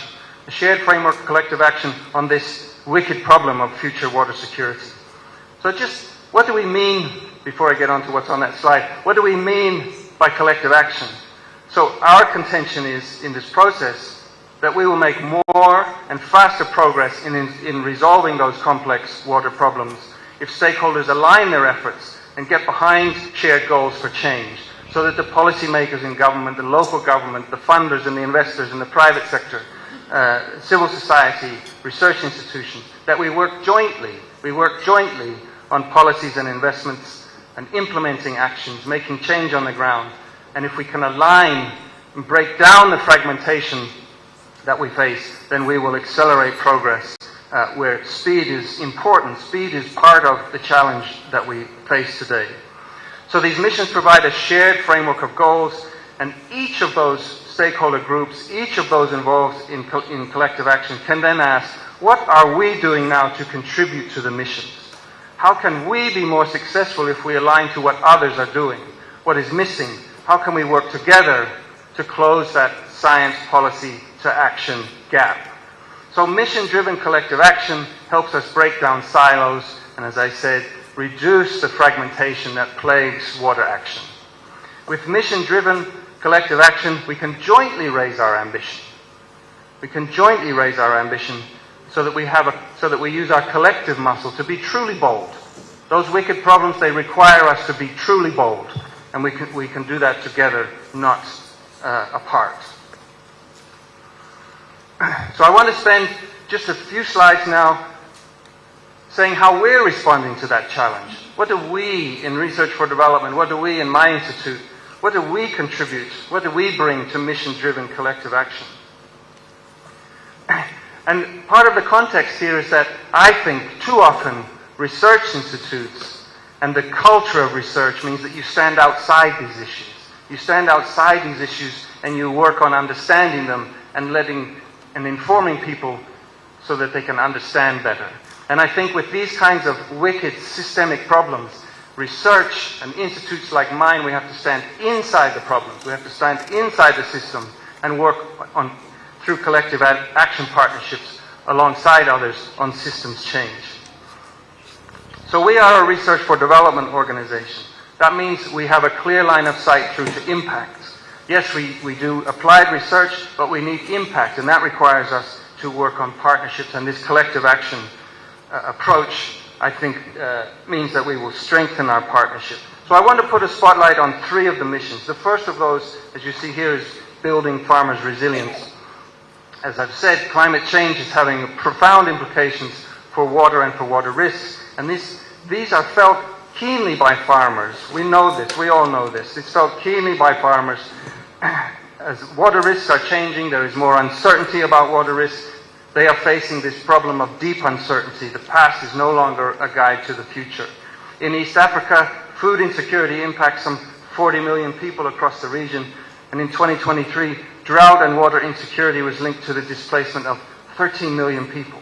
According to the IPCC, additional warming will increase the length of dry spells in this region. Heavy rainfall events are expected to increase, and in the arid and semi-arid zones, droughts may intensify. In Uganda, as I've understood it, given these pressures on food and water security, the national irrigation policy has set ambitious targets for the expansion of irrigation. So our focus at IMI, what we bring to collective action, one of those things is research and innovation to raise water productivity, to produce more with less water. Then there's more to go around. Then there's less need to invest in irrigation.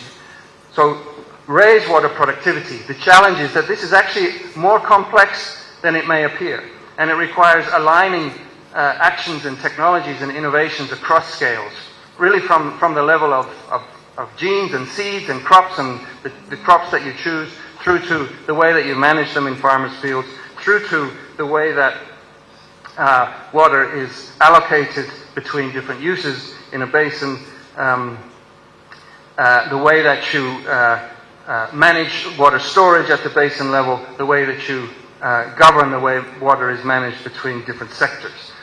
So this challenge of increasing water productivity requires us to weave together all of those different elements. And in this region, for example, applying an innovation termed the Irrigation Investment Quality Management System, developed by IMI and our partners for application in Uganda and Kenya and Ethiopia, but also, given that uncertain future, using scenario assessment tools that are now increasingly available for looking at how do we, in the Nile Basin, how do we achieve true water savings. Alongside our focus on water productivity, we've been making progress also in supporting the development and scaling of farmer-led irrigation.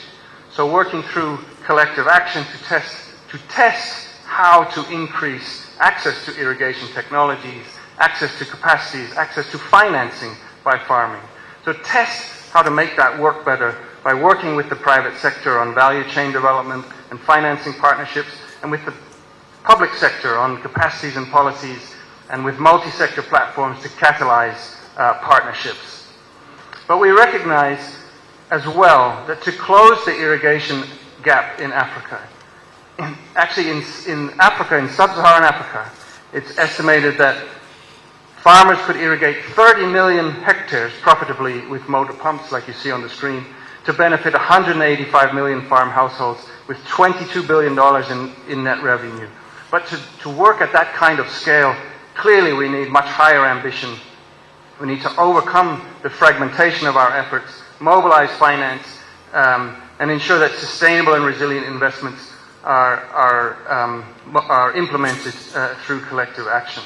We also have to ensure that the development of farmer-led irrigation is sustainable and that it takes place within the sustainable limits of water resources and also the other demands that there are on water resources, including from ecosystems. The second mission I wanted to highlight is this Make Water Infrastructure Future Ready. There's a lot of focus in the research and innovation space on the water, energy, food, and ecosystems nexus.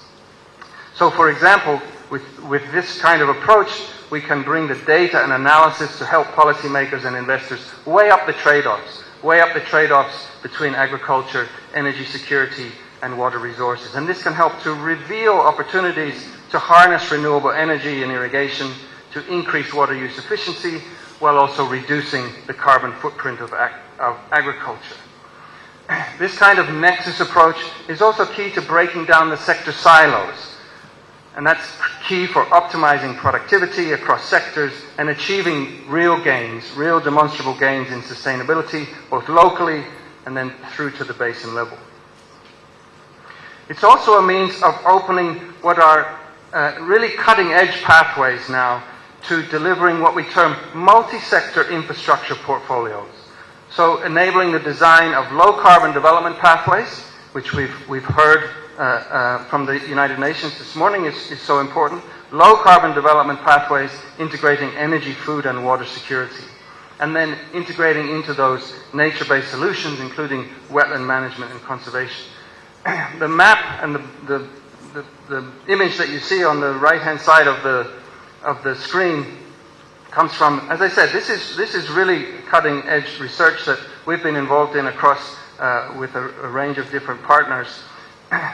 These kinds of large-scale integrated systems are increasingly possible at the design level. We increasingly have the capability to say, how do we pull together all of these different objectives?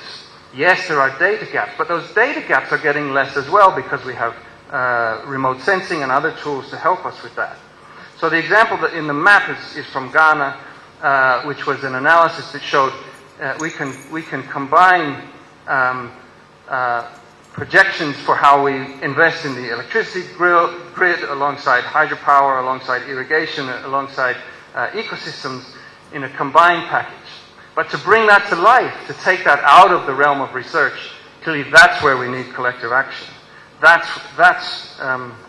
It's through collective action that we can turn that kind of capability into real investment and real action. So we need to come together to do that. The third of the missions that I wanted to highlight relates to water risks. As we've talked about, the importance of climate change here, the importance of how do we handle deep uncertainty and what that means in terms of having new systems, new tools, ways of reconfiguring the way we manage for water risks. So here at IMI we bring research and innovation on drought and flood monitoring and early warning. We do that across Asia, across Africa as well. The example that you see on the screen is current work that we do in Zambia alongside a whole range of partners there. Second is applications of those kinds of the satellite data that's behind that kind of monitoring, satellite data to low cost, very local scale, index-based crop insurance, so bringing the benefits of that kind of technology right down to assisting small-scale farmers with their resilience.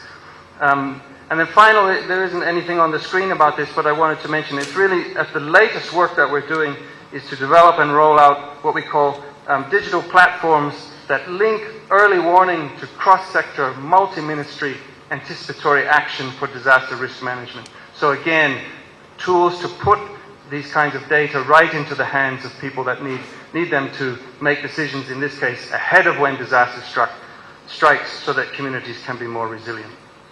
Here in Uganda, we're applying these kinds of tools in support of the USAID FEED, the Future Water and Food Systems Project in Karamoja, to build the water data and information base that's needed for steering investments under that program to overcome water and food insecurity.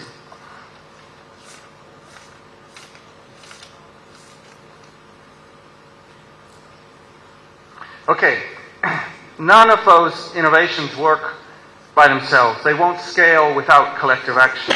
They won't scale without improvements to water governance and policies and institutions. They won't scale without lowering the barriers to equality for women and girls. They won't scale in this region in particular without effective transboundary cooperation. But just before I move on to some conclusions, they're also hindered, as I touched on, by a lack of data and information. So one final innovation to spotlight is from a program that we lead called DIWASA, Digital Innovation for a Water Secure Africa. It's led by my colleague Dr. Abdul Karim Said from our office in our regional representative for Eastern Africa. And it's a platform that will soon be launched in partnership with a program called Digital Earth Africa. And it provides a means of accessing continent-wide water accounts for the whole of Africa. So what does that mean? And why is that new? Why is it different? So with water accounts, we know how much water do we have, where is it, how's it being used, how's it changing over time. So with this new platform, we'll be able to, for anywhere in Africa, zoom in to water accounts for on a 1 square kilometer grid. So look at the water accounts for a country, for a basin, for an irrigation scheme, for a watershed. And so what it means is that Uganda and programs that are run here in other countries will have a really unprecedented resource for helping to fill the gap, to overcome the barriers created to good planning and investment that are created by lack of data. Okay, so just to draw a few conclusions then, at that UN conference in New York last year that I mentioned earlier, the Secretary General at the closing of the conference, he said the quote that you see on the screen: "All of humanity's hopes for the future depend in some way on charting a new science-based course to bring the water action agenda to life." The conference called for a whole set of priorities that you see listed on the screen there. So meeting the human right to water, policies that enable scaling and innovation, unlocking public and private finance, reducing water risks, overcoming inequalities, and so on. The Transformative Futures for Water Security Missions Framework provides a common framework for collective action across our policy, business, development, investment, and science communities to respond to those priorities that have been articulated by stakeholders around the world. With this common framework, we can align and work jointly on delivering solutions to those priorities, to those wicked problems that I outlined. So at IMI, we will shortly launch our new strategy for the next 7 years. It charts how we will contribute to collective action, how we will contribute to the stakeholder missions through our capabilities, how we will leverage, I haven't mentioned this, but how we will leverage capabilities across the CGIAR,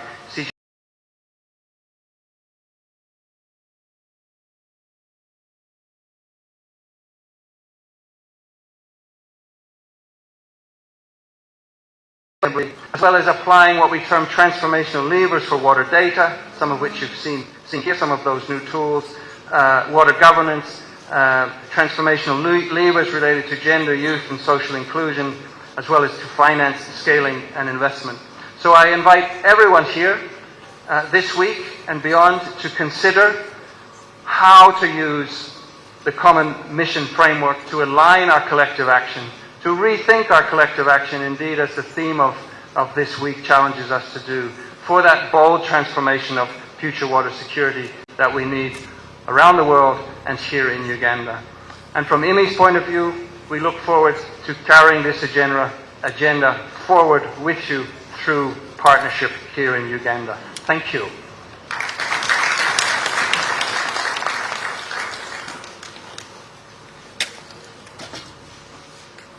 Another big applause for Dr. Maxi. Thank you very much for the very, very brilliant presentation, and also highlighting the key issues that we need to bear in mind. We move on with the next keynote speaker. This is our very own engineer, Dr. Mugisha Silva, who is the Managing Director, National Water and Sewage Corporation. He holds a PhD in Engineering and Economics from Makerere University, Uganda. The PhD research was carried out in collaboration with PRC of University of Florida, USA, focusing on areas of performance monitoring, incentive design, and productivity analysis. He was previously Chief Manager in charge of institutional development and external services at National Water and Sewage Corporation. He has been with National Water since 1994 and has risen through the ranks of the corporation to become its head. He has worked on external consultancies in various organizations within Uganda, outside Uganda, and outside Africa. He has been a board member with the International Water Association since 2014 and later became the Vice President of the same association. He was also the Vice President of the Africa Water Association. He is the Fellow of the International Water Association and Research School of Netherlands. I would like you to join me to welcome Dr. Silva Mugisha to present us as the second keynote speaker. Thank you very much, Dr. Kalist, for those very kind words of introduction. Where is the presentation?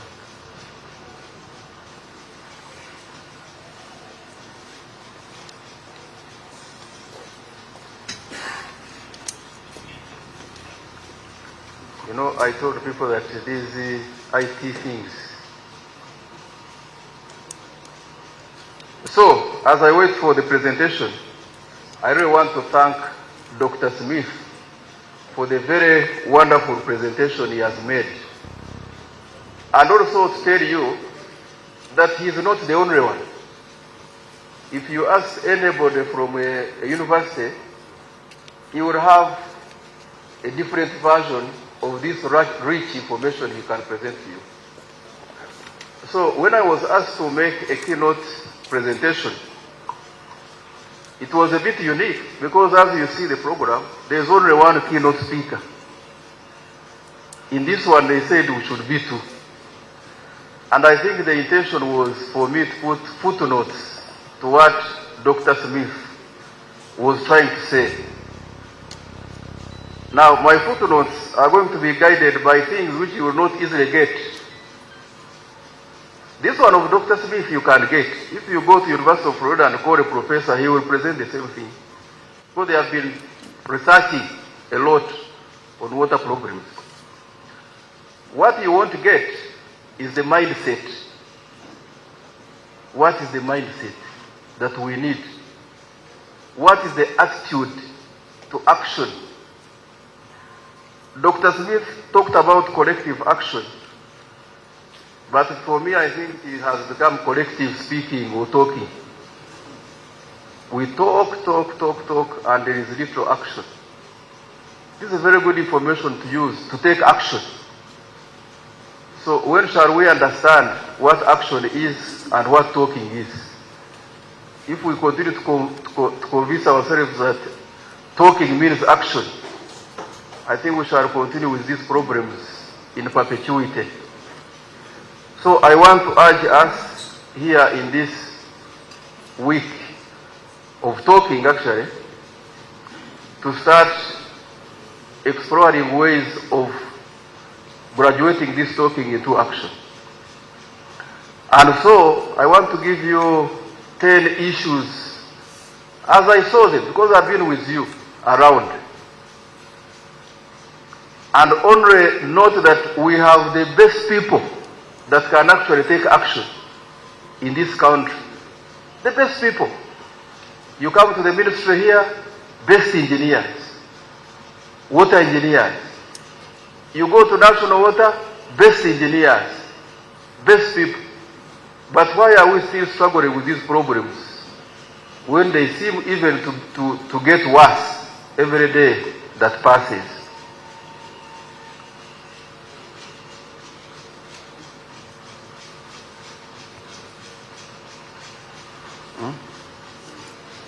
How do I move this?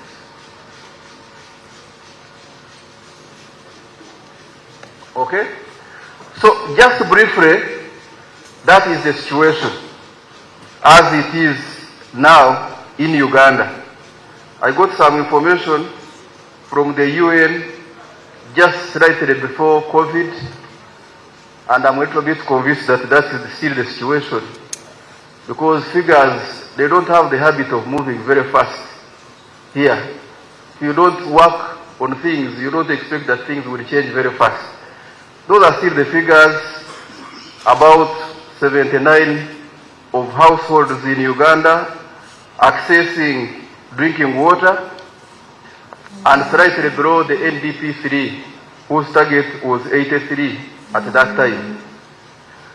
The variations in access to drinking water sources by residents: 91% of households in urban areas have access, and 75% of households have access in rural areas. Kampala is the highest, of course, being the capital city. 99% of the households have access, and Ankole, where I come from, has the lowest access to water. Only 3% of the households use flush toilets.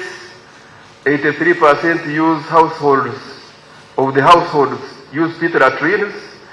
7% they use bushes. These ones still go to the bush. And 6.2% use improved pit latrines. There are also figures for access to hand washing and the issue of extreme weather events, which are still there. This heat you hear here is because of the issues we are talking about. I don't think it would be as hot as this if it was not because of climate change issues. Now, what are the issues as I see them? Where do you point?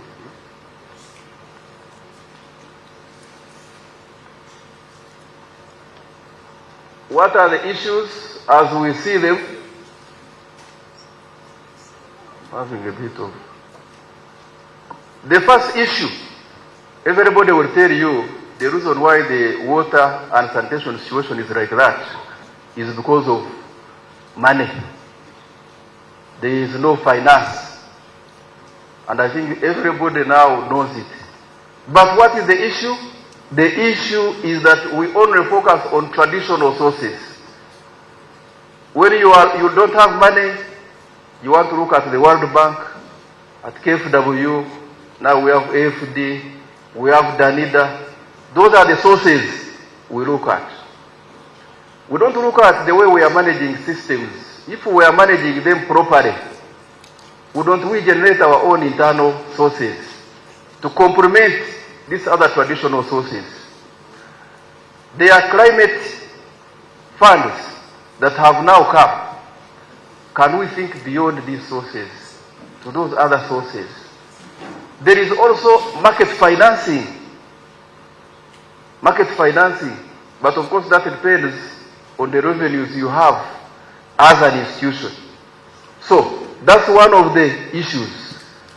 Two, we focus on copy and paste. Even now I know as Dr. Smith he made his presentation, some people are copying and pasting.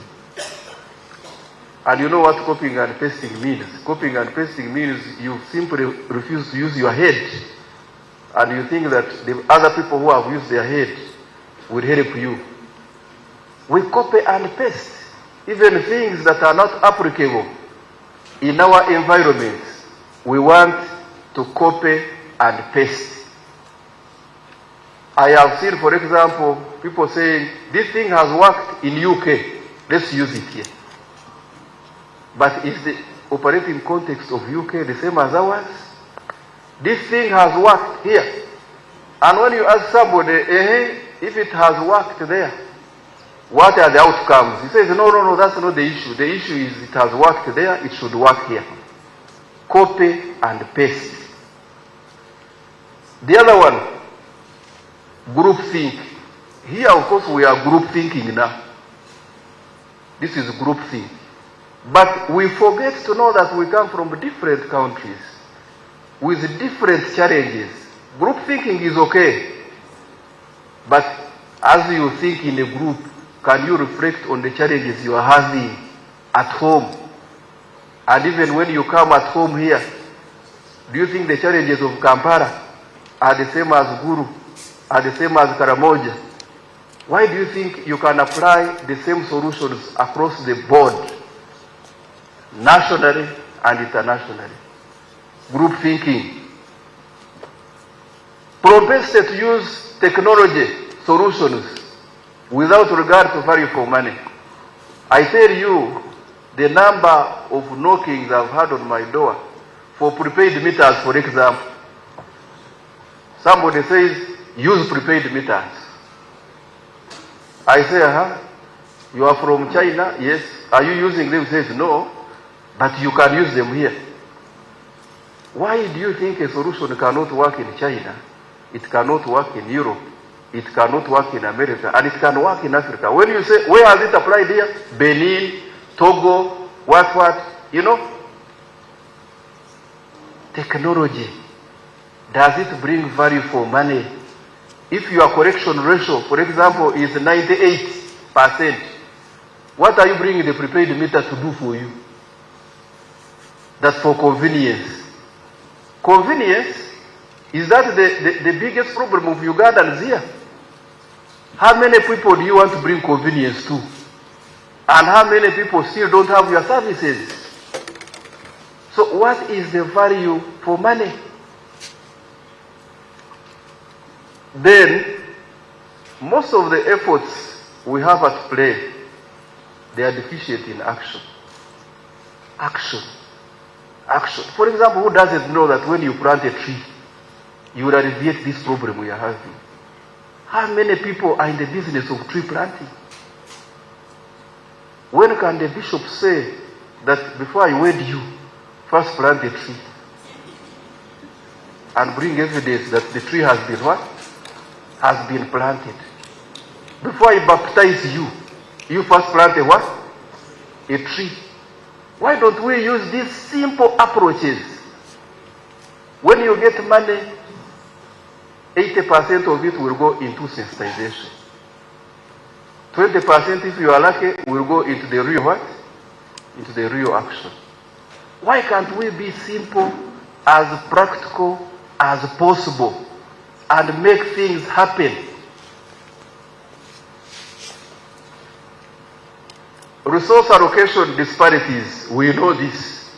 If you look at our country, for example, very little money goes into water and environment. Very little money. We need to see, we have to use emotional intelligence to convince our government that we need more money. And I don't think the way we shall convince them is using those SDG things, what. No. You have to look at what this country is doing and try to convince them that also if you put money in water and environment, you'll make a significant contribution to the national development agenda. We have to understand the language the politicians have, the things they understand, and align ourselves there. We cannot say because SDG, because this, because it can't. Because we've talked, we have used this song, we have sung this song, but this is still the allocation. Very little money in water and environment. How can we make these politicians, how can we sing a different song for these politicians so that they can put more money in the water sector? Now, issues of sustainability. What is the mindset here? We build, we neglect, we rebuild. That's the mindset. That's the mindset. My colleagues in the Ministry of Water, if I ask you how many are different from this, you build, you neglect, you do what? Rebuild. At least on the water, the piped water and these other systems. But sometimes I wonder for these dams, who will maintain these dams? Are you not building, neglecting, and hoping to rebuild in the future? The other way of looking at it is you create, you don't manage, you recreate. This is the mindset playing around. So when we talk about sustainability, these are serious challenges for us.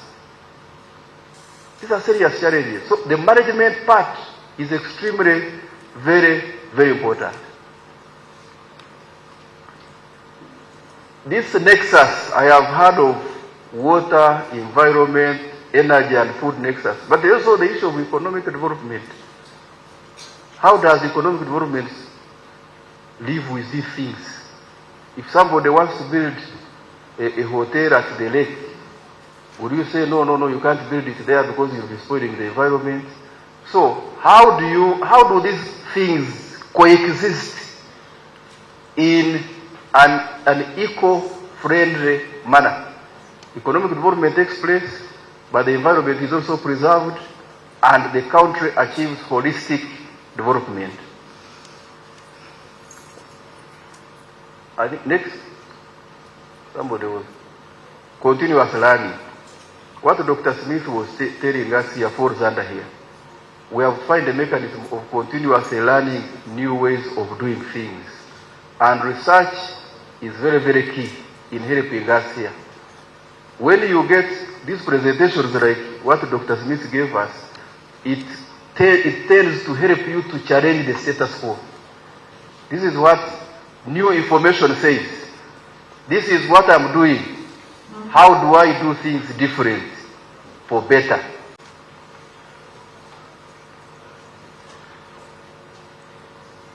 Now, engineers, we tend to have solutions that are rich in engineering, but very poor in cost-benefit approach. Engineers hardly apply economics. They would want to do anything they have thought about. But if you ask me, what is the cost-benefit of this thing we are doing? Problems. You see problems. So I think we have to get these economists to work with us, engineers, so that whatever we do, and by the way, this cost-benefit analysis does not have to be financial cost-benefit analysis only. It can also be economic cost-benefit analysis. It can be social cost-benefit analysis. But at least let's be guided with what we are, by what we are doing. Potential constraints, if we want to proceed, and this one I want to provoke here again. Failure to attract priority financing due to perceived less effect on national economy. I'm sure why there is little money put in this sector is there is a perception that the contribution of water and environment is not much. And we cannot convince these people by seeing the same song of SDG, of this. There has to be a different approach. There has to be a different outreach so that we can be able to influence. Chronic lamentation disease. The kids who were singing here, I saw you clapping. I don't know what you are clapping for. Whether you also joined that lamentation. Because these are young people who are saying, you old people, if you don't do anything, we are doomed. When they finish, you clap. I don't know what you really clapped for. Eh? Otherwise, you can also suffer from chronic what? Lamentation, disease, lamenting. Nature is going. This one is going. This one is going. What are we doing? Who is supposed to do something about it? These children can lament. But for us at our level, we can't continue lamenting. We have to do something tangible. High infrastructure failure rates, especially where the other word is not utilization, it is utilization. We need to start seeing this infrastructure we are doing as providing a utility. A utility. Yes, I want to convince you that these dams you are constructing, they will collapse. So, how can you utilize dams as well so that there is sustainability, financial sustainability? How? The other way of looking at it, and I think the model being used now, is let's construct them, let the people use them. When they get a problem, the government will. But how will it work with this low tax base? How will it work?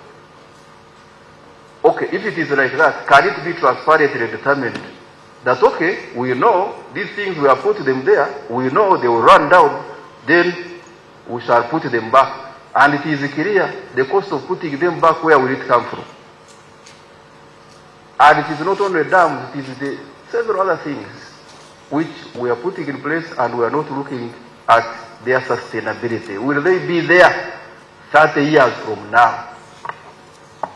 The person who has built Entebbe Expressway, I think, was much more reasonable in terms of sustainability. You pass there, you pay a fee, which is not big, but at least you know that there is some money to put the lights there. You know that there is some money to maintain the what? The road. So how can that thinking of utilization come in things we do? And lastly, we run a risk of being a country of technology dumping. When new technology is invented, it has to be tested in Uganda. Or when it gets old, it has to be brought to you. So we need to be very cautious so that we don't become a dumping ground. I was discussing with PS in the morning, these meters you see on your houses, it is only us, poor people, who are stuck with meters, believing in them like you are believing in God. There are people who have known that these meters are inaccurate, inherently inaccurate. They have introduced a systemic error. And what are these people trying to do? They are convincing you how you can buy better ones to remove this systemic error. If I know there is a systemic error, and the law allows me to correct for it, why don't I correct it for it without buying meters, without becoming a supermarket for meters, foreign meters, all the time? Is that being fair to Ugandans? That the law allows you to do something, but you want the best. I was in the Netherlands, I said, your meters, say, our meters have been here for 20 years. And for us, we want to replace them, do this. They talk of smart meters. You want to test smart meter technology. The first person to test it. For them, the manufacturers of those smart meters are not using them. They want to give them to you to use them. And then they send Dr. Smith to come and do research and present to you. And again, you get entangled in a cycle of spending money that would have otherwise expanded more water to Ugandans who don't have it.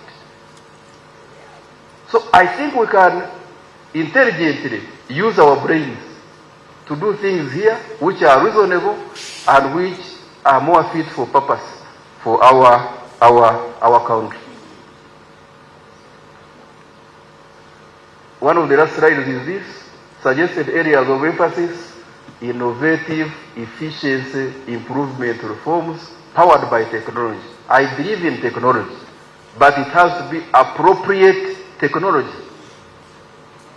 Don't go for technology because others have it. AI, you go AI. This one, you go. This one, you are just following.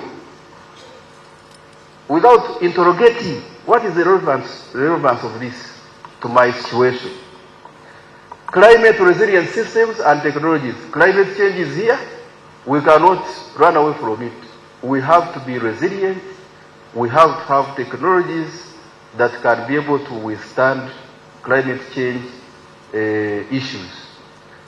Then recipes for financial, social, and environmental sustainability. When we talk of sustainability, we definitely are talking of these three things: financial, social, and environmental. Then mobilizing more political support for water, sanitation, and environment agenda. There's a lot of work to be done there to convince the politicians that they need to put money in the water sector. Conclusion: collective action and innovative solutions are required to address water, environment, and climate change crisis in Uganda. I decided to put the topic as a conclusion because I believe in it. But please bear in mind those things that are likely to impact on our mindset and are likely to impact on our attitude to this. I thank you very much.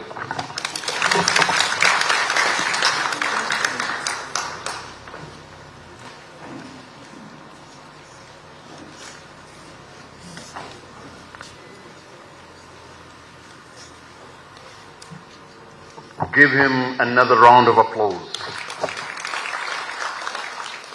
Thank you very much, Engineer Dr. Mojiso Silva, and also I want to thank you, Dr. Mark Smith, earlier, both of you who gave keynote speeches.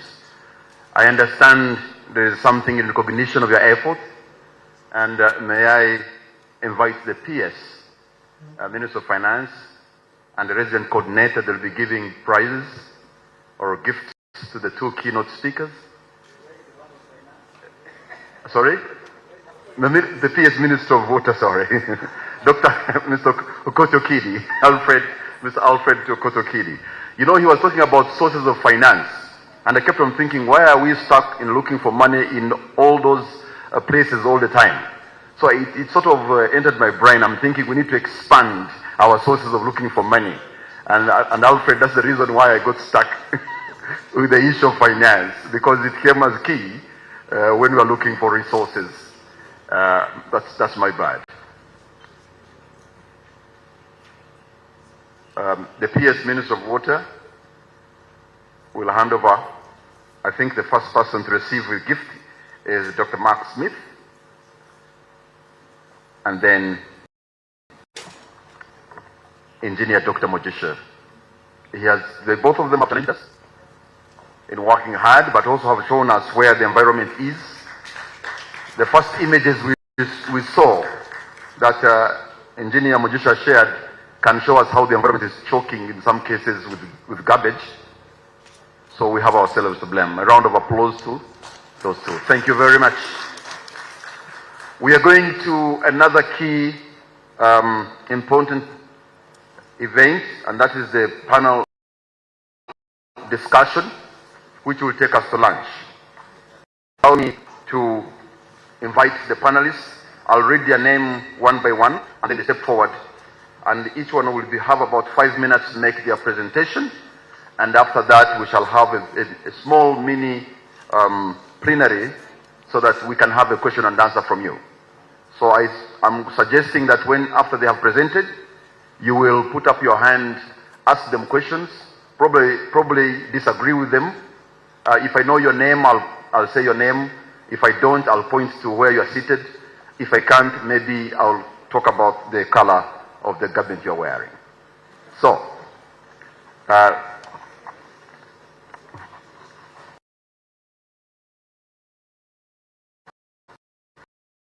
may I invite to the podium our first panelist. Our first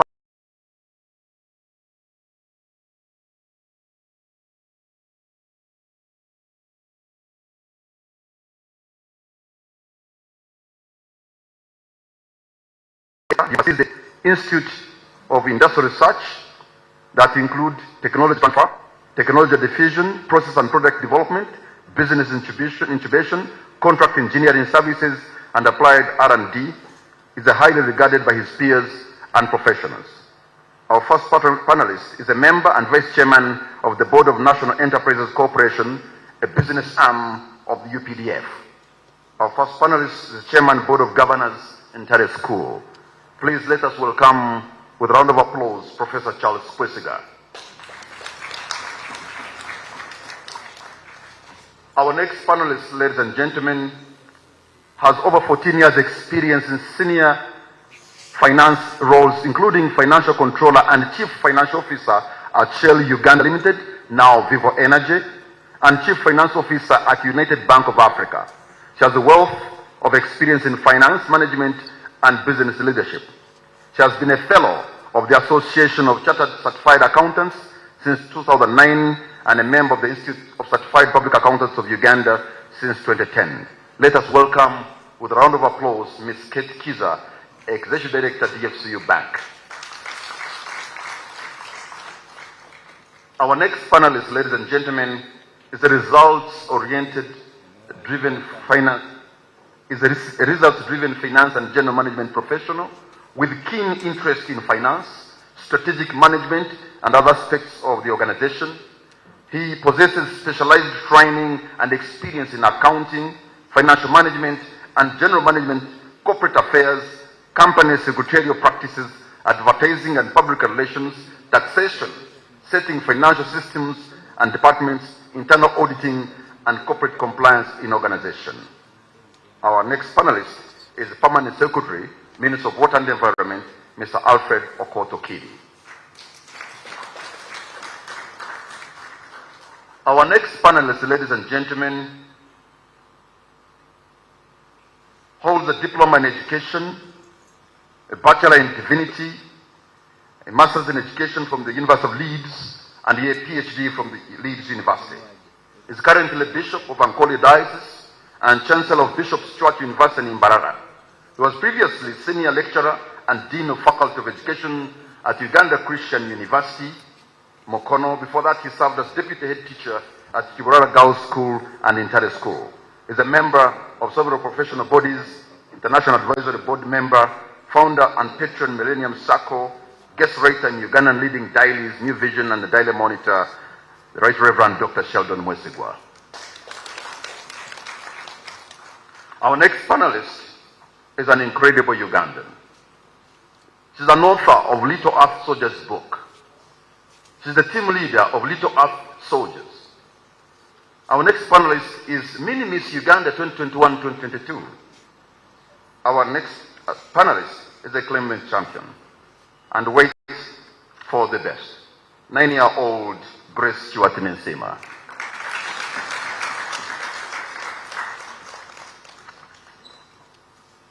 Our next panelist is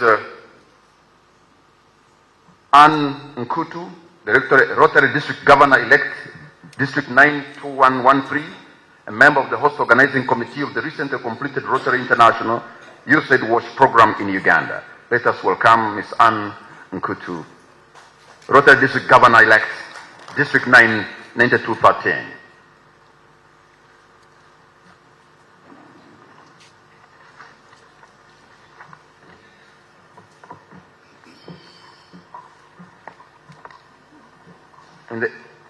This panel discussion is running between the people and their lunch. You know what that means. So you have to use the time sparingly. And each one of you has 5 minutes, and after that, we shall have you engage the audience. Also, I'm reminding you also, if you have questions for Dr. Mujisha and Dr. Smith, please, in the plenary session, you'll be able to engage them. And so, I want to begin with a general question for each one of you.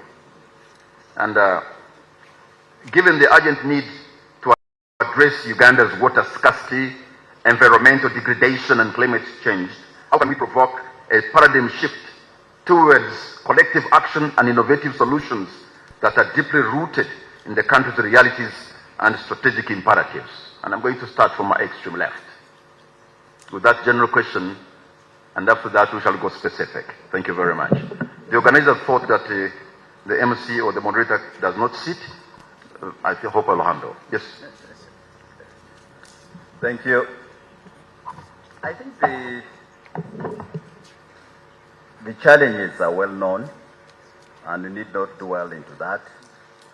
But I think what is really needed for us to create this paradigm shift, which is what we are really striving to do right now, is first and foremost at the highest level possible and all relevant levels to capture what is the true value of these resources that we are talking about.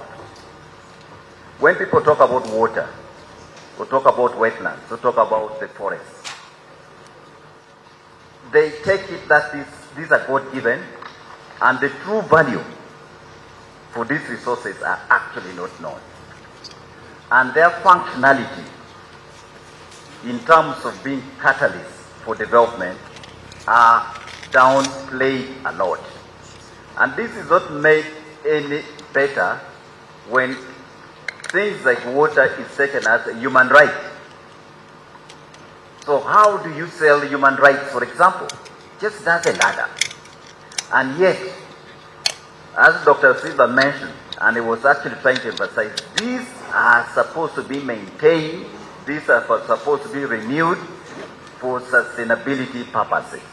So the real and true value of these resources actually is what needs to come out, so that their impact in terms of development, in terms of livelihood, in terms of existence are better appreciated. And we are living in an environment of abundance in the past and even right now to some extent. And I think that has created the kind of complacency where some of these are taken, after all, it is available. After all, it is available. Yet in reality, when you look at the quality which is associated with this, we are facing strains already. So we need to work on that. And then again also, when it comes to reporting and accountability, the kind of reporting that we have been doing around these resources have also not been helpful. We have actually now managed for the first time actually, to cause the change in the reporting of our national accounts to bring in the natural accounting aspect, so that the true value of these natural resources can now become part of the national accounts. And the increase or decrease in them should cause the same concern as a drop or an increase in the GDP. And I think this is where we can really create this. And it is a journey that we cannot achieve overnight, but at least we are seeing progress happen. Thank you very much. Let me come to you, Reverend Bishop Sheldon. I want to repeat this question, and I'm asking the panelists to listen to it again, because I would want each one of you to respond to the same question as a general question before we go specific questions. So given the urgent need to address Uganda's water scarcity, environmental degradation, and climate change challenges, how can we provoke a paradigm shift towards collective action and innovative solutions that are deeply rooted in the country's realities and strategic imperatives? Dr. Mwesugwa. Thank you very much.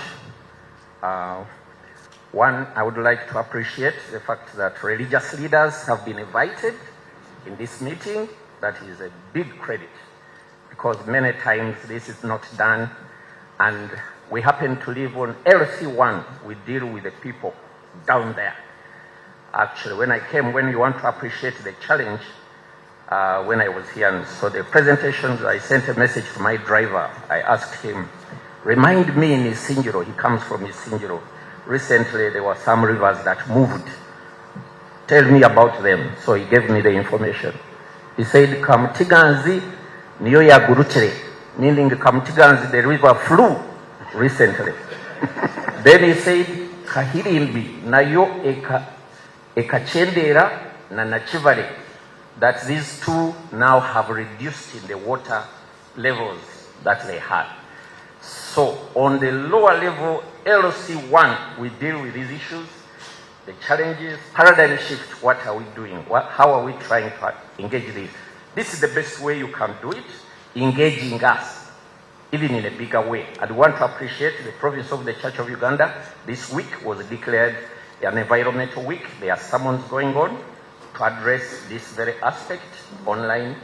And in our diocese, in Sinjiro, where I've told you where rivers are flying and have moved on, we want to appreciate the Sinjiro district. Every year they give us seedlings, about 180,000, and we distribute them among our Christians, and then they are able to plant. Personally, I've also planted about 10,000 trees, and so we are trying to do something. And we are also involved in coffee, and coffee vegetation is also plays a part. I want to believe 223 acres of coffee on church land, and 183 acres of coffee on households.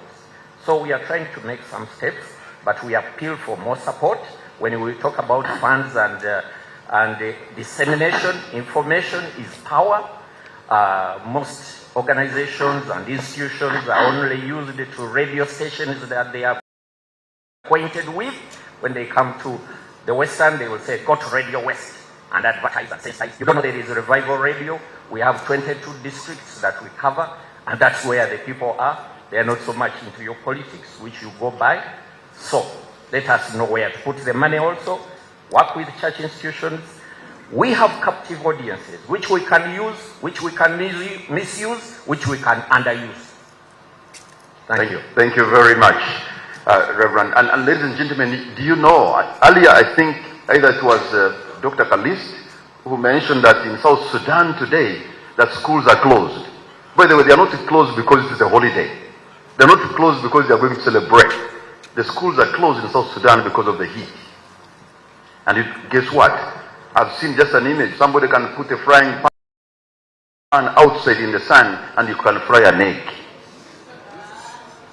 Well, okay.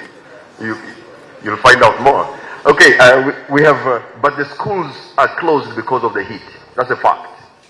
Today in South Sudan, the schools are closed because of the heat. Yes, next.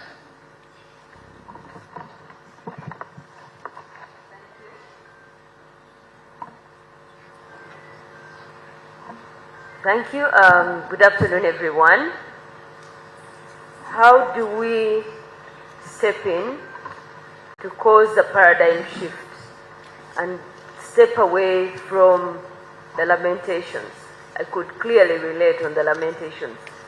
So one, there's a lot of talk about what somebody else can do. But the first step is to recognize what we, or what I as an individual can do to drive this paradigm shift.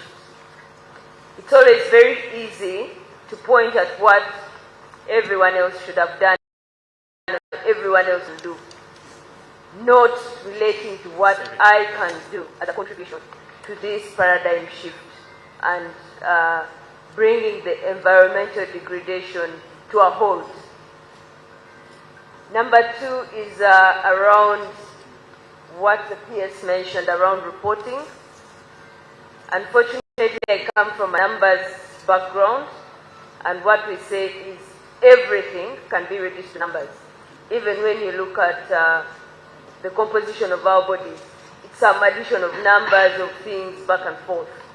So what we can't track, what we can't measure, we cannot achieve. We need to go back to basics and track each and everything. When we talk about the rivers that have flown, how many are they, what is the volume, but we need to track it earlier so that we stop the flying before it happens. Thank you. Thank you very much. Nisima, you can turn the microphone from the other side, please. This side. Oh, okay.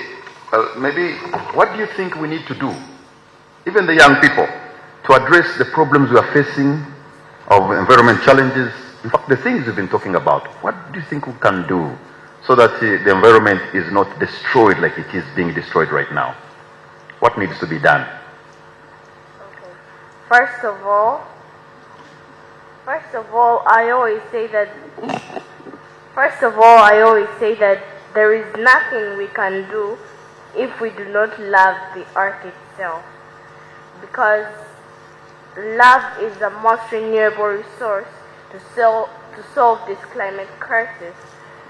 So everything can be done, but you know, there are people who do things just because they have been forced to, or just because they know that if they don't do it, there will be a problem. Our sister countries in like Rwanda, you find that people don't litter because they do not want to litter, but because there is a strict policy. So if the person doesn't love what they're doing, or if the person doesn't love our art itself, the one that we depend on, so I don't think there is anything that can be done because they do not love what they're doing. So there is no change. Thank you very much. I think that's awesome. We need to be so passionate about the environment. And then even if we can make laws and the policies and all that, but if we are not really self-driven with love and passion, we may not get the results. Incredible. Thank you so much. Yes, Professor. Thank you very much. You said 5 minutes now? No, reacting to this question. Yes. Answer it. Okay, very good. Because I intend to talk about my memories of Luzira in a few minutes. It has a lot to do with what we are talking about.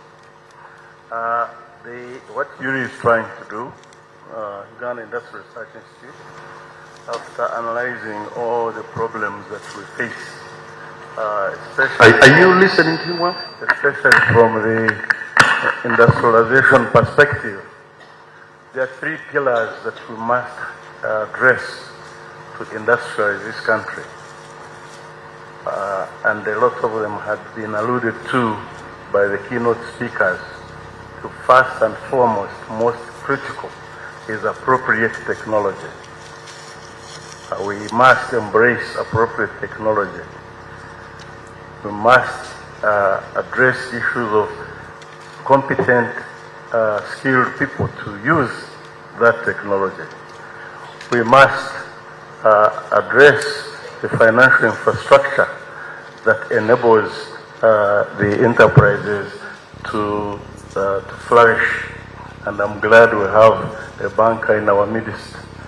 And so when you look at the industrial infrastructure in this country, we have yet to embrace the first industrial revolution of 1784, where through protracted mechanization of agriculture, the first industrial revolution was born. And look at us today, still holding the hand hoe as supreme implement for our agricultural practices. We must leapfrog from that and go through the second, third, and fourth industrial revolution, reach the fourth industrial revolution by embracing modern technologies. I was happy to hear what Dr. Musha's commentary on appropriate technologies and all the attendant issues that we must address thereby. If you look at the dependency on foreign technologies, it was appropriately stated, and I must repeat it. These technologies were not designed with Uganda in mind. So how do you adapt them wholesale without developing your own capacity to assess the kind of technology you must have? Assess the appropriate technology, and then you'll be halfway there. The prudent technology transfer practices and methods must be adhered to. Let's not be a dumping ground, like Dr. Musha said. Technology can play a big role in mitigating against the five wicked problems that Dr. Smith talked about. And I wish we have more time to dialogue about this, because it is really the key impediment to our development, whether it is of water resources or not. There is an example I've had that experienced, and investing in renewable energy is also a very, very critical consideration. We're doing that. When we keep focusing on hydropower and all the attendant problems, you find that we are losing out. Whereas things like wind energy, like natural endowments, like this sunshine, I believe when we have so much heat, instead of looking at it as a problem, let's turn it into an opportunity and create solar capacity to generate our own energy. I'll add more as we go. Thank you very much. Thank you. Thank you, Anne. So very quickly, I think some of the things that we need to do for the paradigm shift, as much as we're already doing it, I think educating the community is critical. Most of the time, we talk about the environment, we talk about the dangers that lie ahead of us, and we speak in forums like this, and we speak to ourselves and to the people who already understand what the problem is. I think we need to do more to educate people out in the community in terms that they can understand. And even as we work on environment protection, we need to work more with the people as opposed to going out there and doing things for them. The second thing is the issue of integrating environment concerns with social and economic concerns. For example, I think it has been started, but we could escalate it or we could amplify it. The issue of trees. Looking more at trees that also address immediate practical needs to the communities. I think that they may be more inclined to plant those kind of trees from which they reap fruits or firewood or fodder or something like that. The third is to use organized groups like Rotary, which I represent here, not just to increase impact, but to unlock private finance, because we keep talking about finance. But if we use such groups as ourselves, we actually may be able to get more resources. But finally, I think one of the critical issues that I see is the issue of enforcement. Our country is well known for having some of the best policies that you could have in the world. And I'm told, I have no evidence, but I'm told that many countries in Africa will come to Uganda, pick up our policies, and go and implement them and actually excel. So I think a lot more needs to be done in terms of enforcement. If we set out something, a rule, and say this is what we're going to do, then we need to work collectively across the board consistently to enforce those policies. Thank you very much. A round of applause for the panelists. And she talked about, you know, sometimes we can sit in auditoriums like these and talk and make a lot of sense. But we're making sense to ourselves. We're preaching to the converted. So we need to go further than these four sides of these walls, so that the people who are, you know, at the far front can understand this. And yes, the policies are there. And they're very good policies. There's a joke in East Africa that when a Ugandan public official goes to make a presentation, the people in the conference are waiting to take that document because the Ugandan will have put it together so well. That in fact, good policies are made in Kampala, improved upon in Dar es Salaam, and fully implemented in Kigali. So let me, as we take back that road.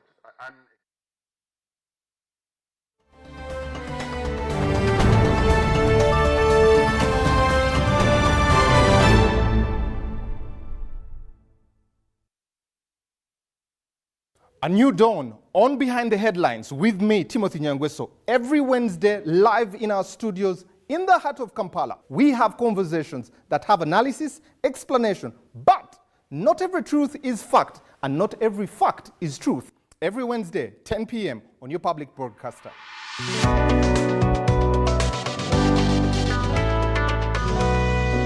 on your public broadcaster.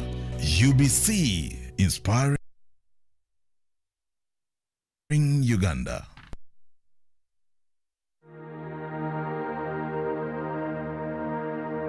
On the journey of AGOA, one of the things that first happened was to train over 2,000 girls. So there were many problems for investors at the time I joined Uganda Investment Authority. And our role was to identify them, go to government and say, you've got to change this. In 1986, we had about 2,000 kilometers of what you would have called paved road, but in very sorry state. I want to thank UBC that enables us to get these very important messages. Limited, we signed an implementation agreement where we are running two ferries. We're generating and distributing power to the entire Bugala Island, supplying clean piped water. Even Enterprise Uganda, we started with 5 people. Today we're all over the country. When you approach UBC every week, please make time and offer us the best